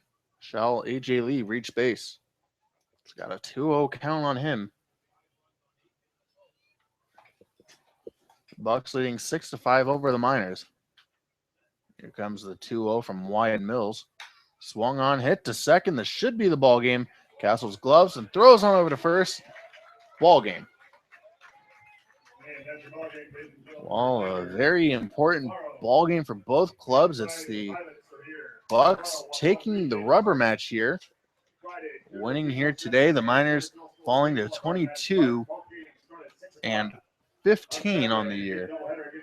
So that means the Oilers, who did not have a conference game here today, are now 1.5 games out of first place, and it's going to be very tough from here on out now. The Miners, we thought that they should probably win every series, at least take 2 out of 3, but right now they lost the series to the Bucs, and now the Miners will host the Pilots for a couple games. Yeah, what you really have to do now is start trucking against the Pilots. This is a team that you've played well. There's 2 games against the Pilots before the Oilers come to town on what's going to be a very, very big doubleheader on Saturday night. Then you face the Pilots again, a road game. Haven't been on the road for quite some time. That's going to be on Sunday. So that's 3 games in the next 5 that you're going to face the Pilots. You have to get the job done there. Then you're going to have a day off to begin the month of August. Face the Chinooks, who once again you play well. That will be on the road. And then you end the season August 3rd at home. And what's probably going to be a huge game. Hopefully it's not too big by then. It's going to be a huge game against the Oilers. Where the Miners stand now, we're basically in the same spot as we said last night, which is you still control your own destiny. You're a game and a half up, and you have 3 games against the Oilers. So if you could just take care of business, especially against the Oilers, the team that is immediately behind you, you're going to be all right. But first things first, you have to get there. Absolutely. Well, we will step aside here, and it'll be the post-game show here on your Matthew Miners Radio Network. I'll be joined by skipper Ben Taylor, and Dan Collins will be joined by today's player of the game, Michael Donadio, when we come back on your Matthew Miners Radio Network.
Welcome back on your Napa Auto Parts postgame show. Jordan Swick along with skipper Ben Taylor and coach. A tough loss here today against the Anchorage Bucs. The Bucs ultimately ended up winning this series.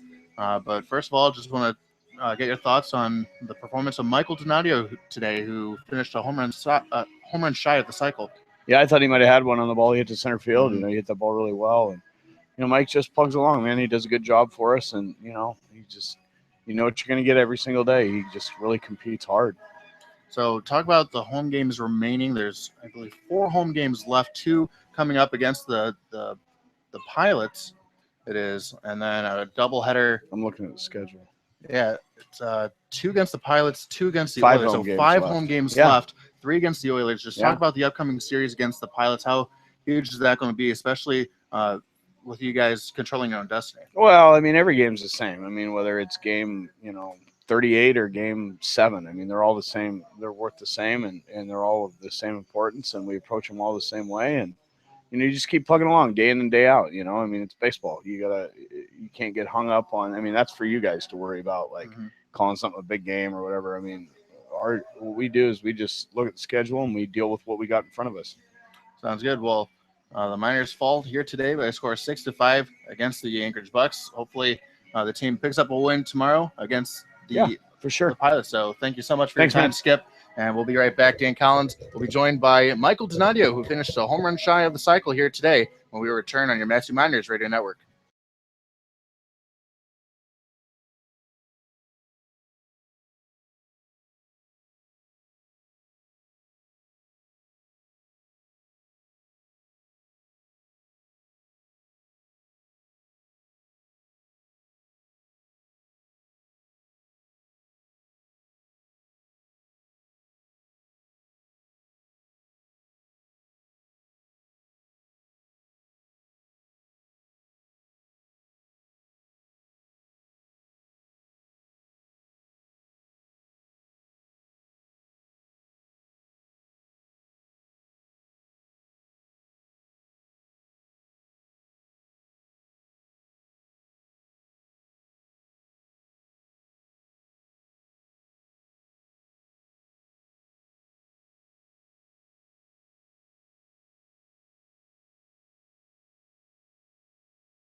Dan Collins back here in the Napa Auto Parts postgame show with the Matsu Miners player of the game, Michael Donadio, who got 3 hits today. You were just a home run shy of the cycle, a single, double, and triple.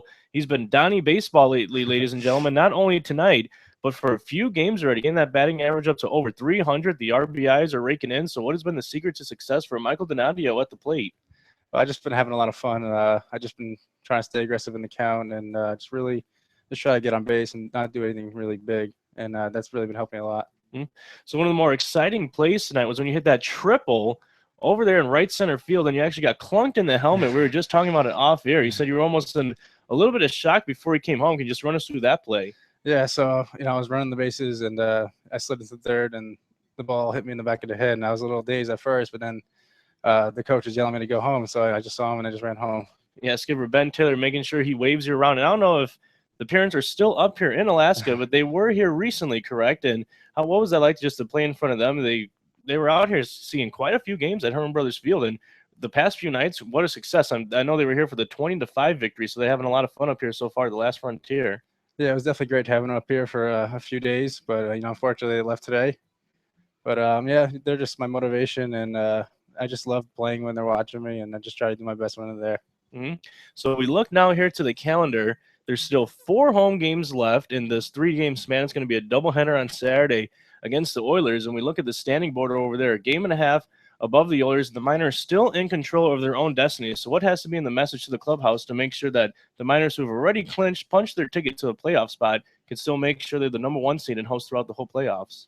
Yeah, so we just got to keep playing together as we've been doing. We just got to pitch the ball well and get timely hitting, because that's going to be key down the road. If you do those things, we should really excel in the playoffs. All right, well, Mikey, thanks, and good job with the play tonight. Thank you. Donnie Baseball, ladies and gentlemen. When we come back, I'll be joined alongside my broadcast partner, Jordan Swick, and wrap up the Napa Auto Parts postgame show.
Welcome back on your Matthew Miners Radio Network as I'm rejoined by Dan Collins here. And Dan, well, not the performance that the Miners might have wanted. I mean, it was a pretty good performance. They just didn't get the result that they really wanted. They fall today, lose the rubber match, but they got a very important series coming up here against the Pilots. Yeah, and unfortunately, I have to look it up for sure here. Let me check the box score. I know he didn't complete 5 innings, and I'm talking about the starting arm tonight for the Matsu Miners, which is Cody Deason. He only went 3 1/3. We don't know exactly what happened. He was taken out of the game early. It looked like he might have tweaked something. Hopefully, it's not a serious injury. Perhaps Ben Taylor and the rest of the coaching staff just being, precautious, making sure, they treat Cody Deason with care up there as he is on lease from the Arizona Wildcats. Hopefully he is okay and able to finish out the rest of the season. But that's something that we should pay, close attention to. He doesn't get out of the 4th inning, and who knows if he's able to give us a long enough start if this game could have been different. I feel like that game somewhat changed that moment in the game, somewhat changed the tone a little bit. But regardless, we do drop the series here against the Bucs, 2 games out of 3. This would have been a really important rubber match to win because it really would have catapulted us, and to a certain degree, up in the standings. However, we fall now a game and a half behind, but you look at the boys out there in the field now, and they still look a little loose than they should be. You have to stay loose and remain loose. I mean, if you look at it, they're still 7 games above 500, the Oilers being 4 games above 500. Then the team in 3rd place, who it's the Pilots, they've been just beating up on the Chinooks this whole week. They're 2.5 games back, but they're only 2 games above 500. So the most respectful record so far still is the Matsu Miners in conference play here in the ABL. So you just have to, once again, remember you were still in control of your own destiny. Until the Oilers could at least notch things up, which let's hope they don't, you still have to take every game 1 game at a time, and hopefully you win, because if you keep winning, doesn't matter if the Oilers are a half game or 1 game behind you, they're not going to catch you as long as you put up W's. Absolutely. Well, one thing's for sure, the Pilots, or no, not the Pilots, the Oilers, they have 3 less games currently played than the Miners. So they got a lot of games left to be played in such a short time frame. They got, I believe, 3 or maybe 4 doubleheaders left to play. 4 doubleheaders. So that is really brutal. So perhaps that could work in the Miners' favor a little bit and, maybe cause a little bit of separation from the 1 and 2 seeds. Yeah, one of those doubleheaders is going to be here at Herman Brothers Field on Saturday against the Miners. That is absolutely huge. If you take both games against the Oilers, that is gigantic. Of course, if you lose 2, well, we don't even want to talk about how bad that would be. But if you split, then you leave in the same exact, position. That's a whole game of baseball and 2 extra games for the Oilers to where they still stand. It would be a game and a half now, let's say, if we were to play that doubleheader tomorrow. But before that, it's a good thing that the Miners have 2 games against the Pilots. And I don't want to get too far ahead of myself, but I just don't see the Miners dropping 2 games to the Pilots in a row before heading into that doubleheader. This is a team they play well. You would imagine that at the very least they split. And Timothy Holgraffer, who tends to give the Miners some trouble, he's an arm there for the Pilots in their pitching staff. He pitched earlier today quite a few innings against the Chinooks, so I doubt we see him. He's one of the guys who gives us trouble. So if he's out the next 2 games, which I'm assuming he might be, or if he comes in, it's going to be at least for limited time. You hope you at least take 1 win, hopefully 2 against the Pilots before that very crucial doubleheader. Then depending on what you do there, things can get very interesting. Absolutely. Well, a very important series coming up here against the Pilots. We'll see how they do. The Miners will obviously be hosting them for a couple games here. Myself, Dan Collins, will be on the call. But that just about wraps things up here at Herman Brothers Field. So before we say goodbye, we would like to send a couple thank yous first to Pete and Denise Christopher, as well as our media manager, Josh Grissom. And so for my broadcast partner, Dan Collins, I'm Jordan Swick saying so long from Herman Brothers Field as the Miners fall today here by a score of 6-5. Again, we'll be here same time tomorrow, 6 o'clock, first pitch against the Pilots. Hopefully the Miners can pick up a W there and get back in the win column. But until then, have a good night, everybody.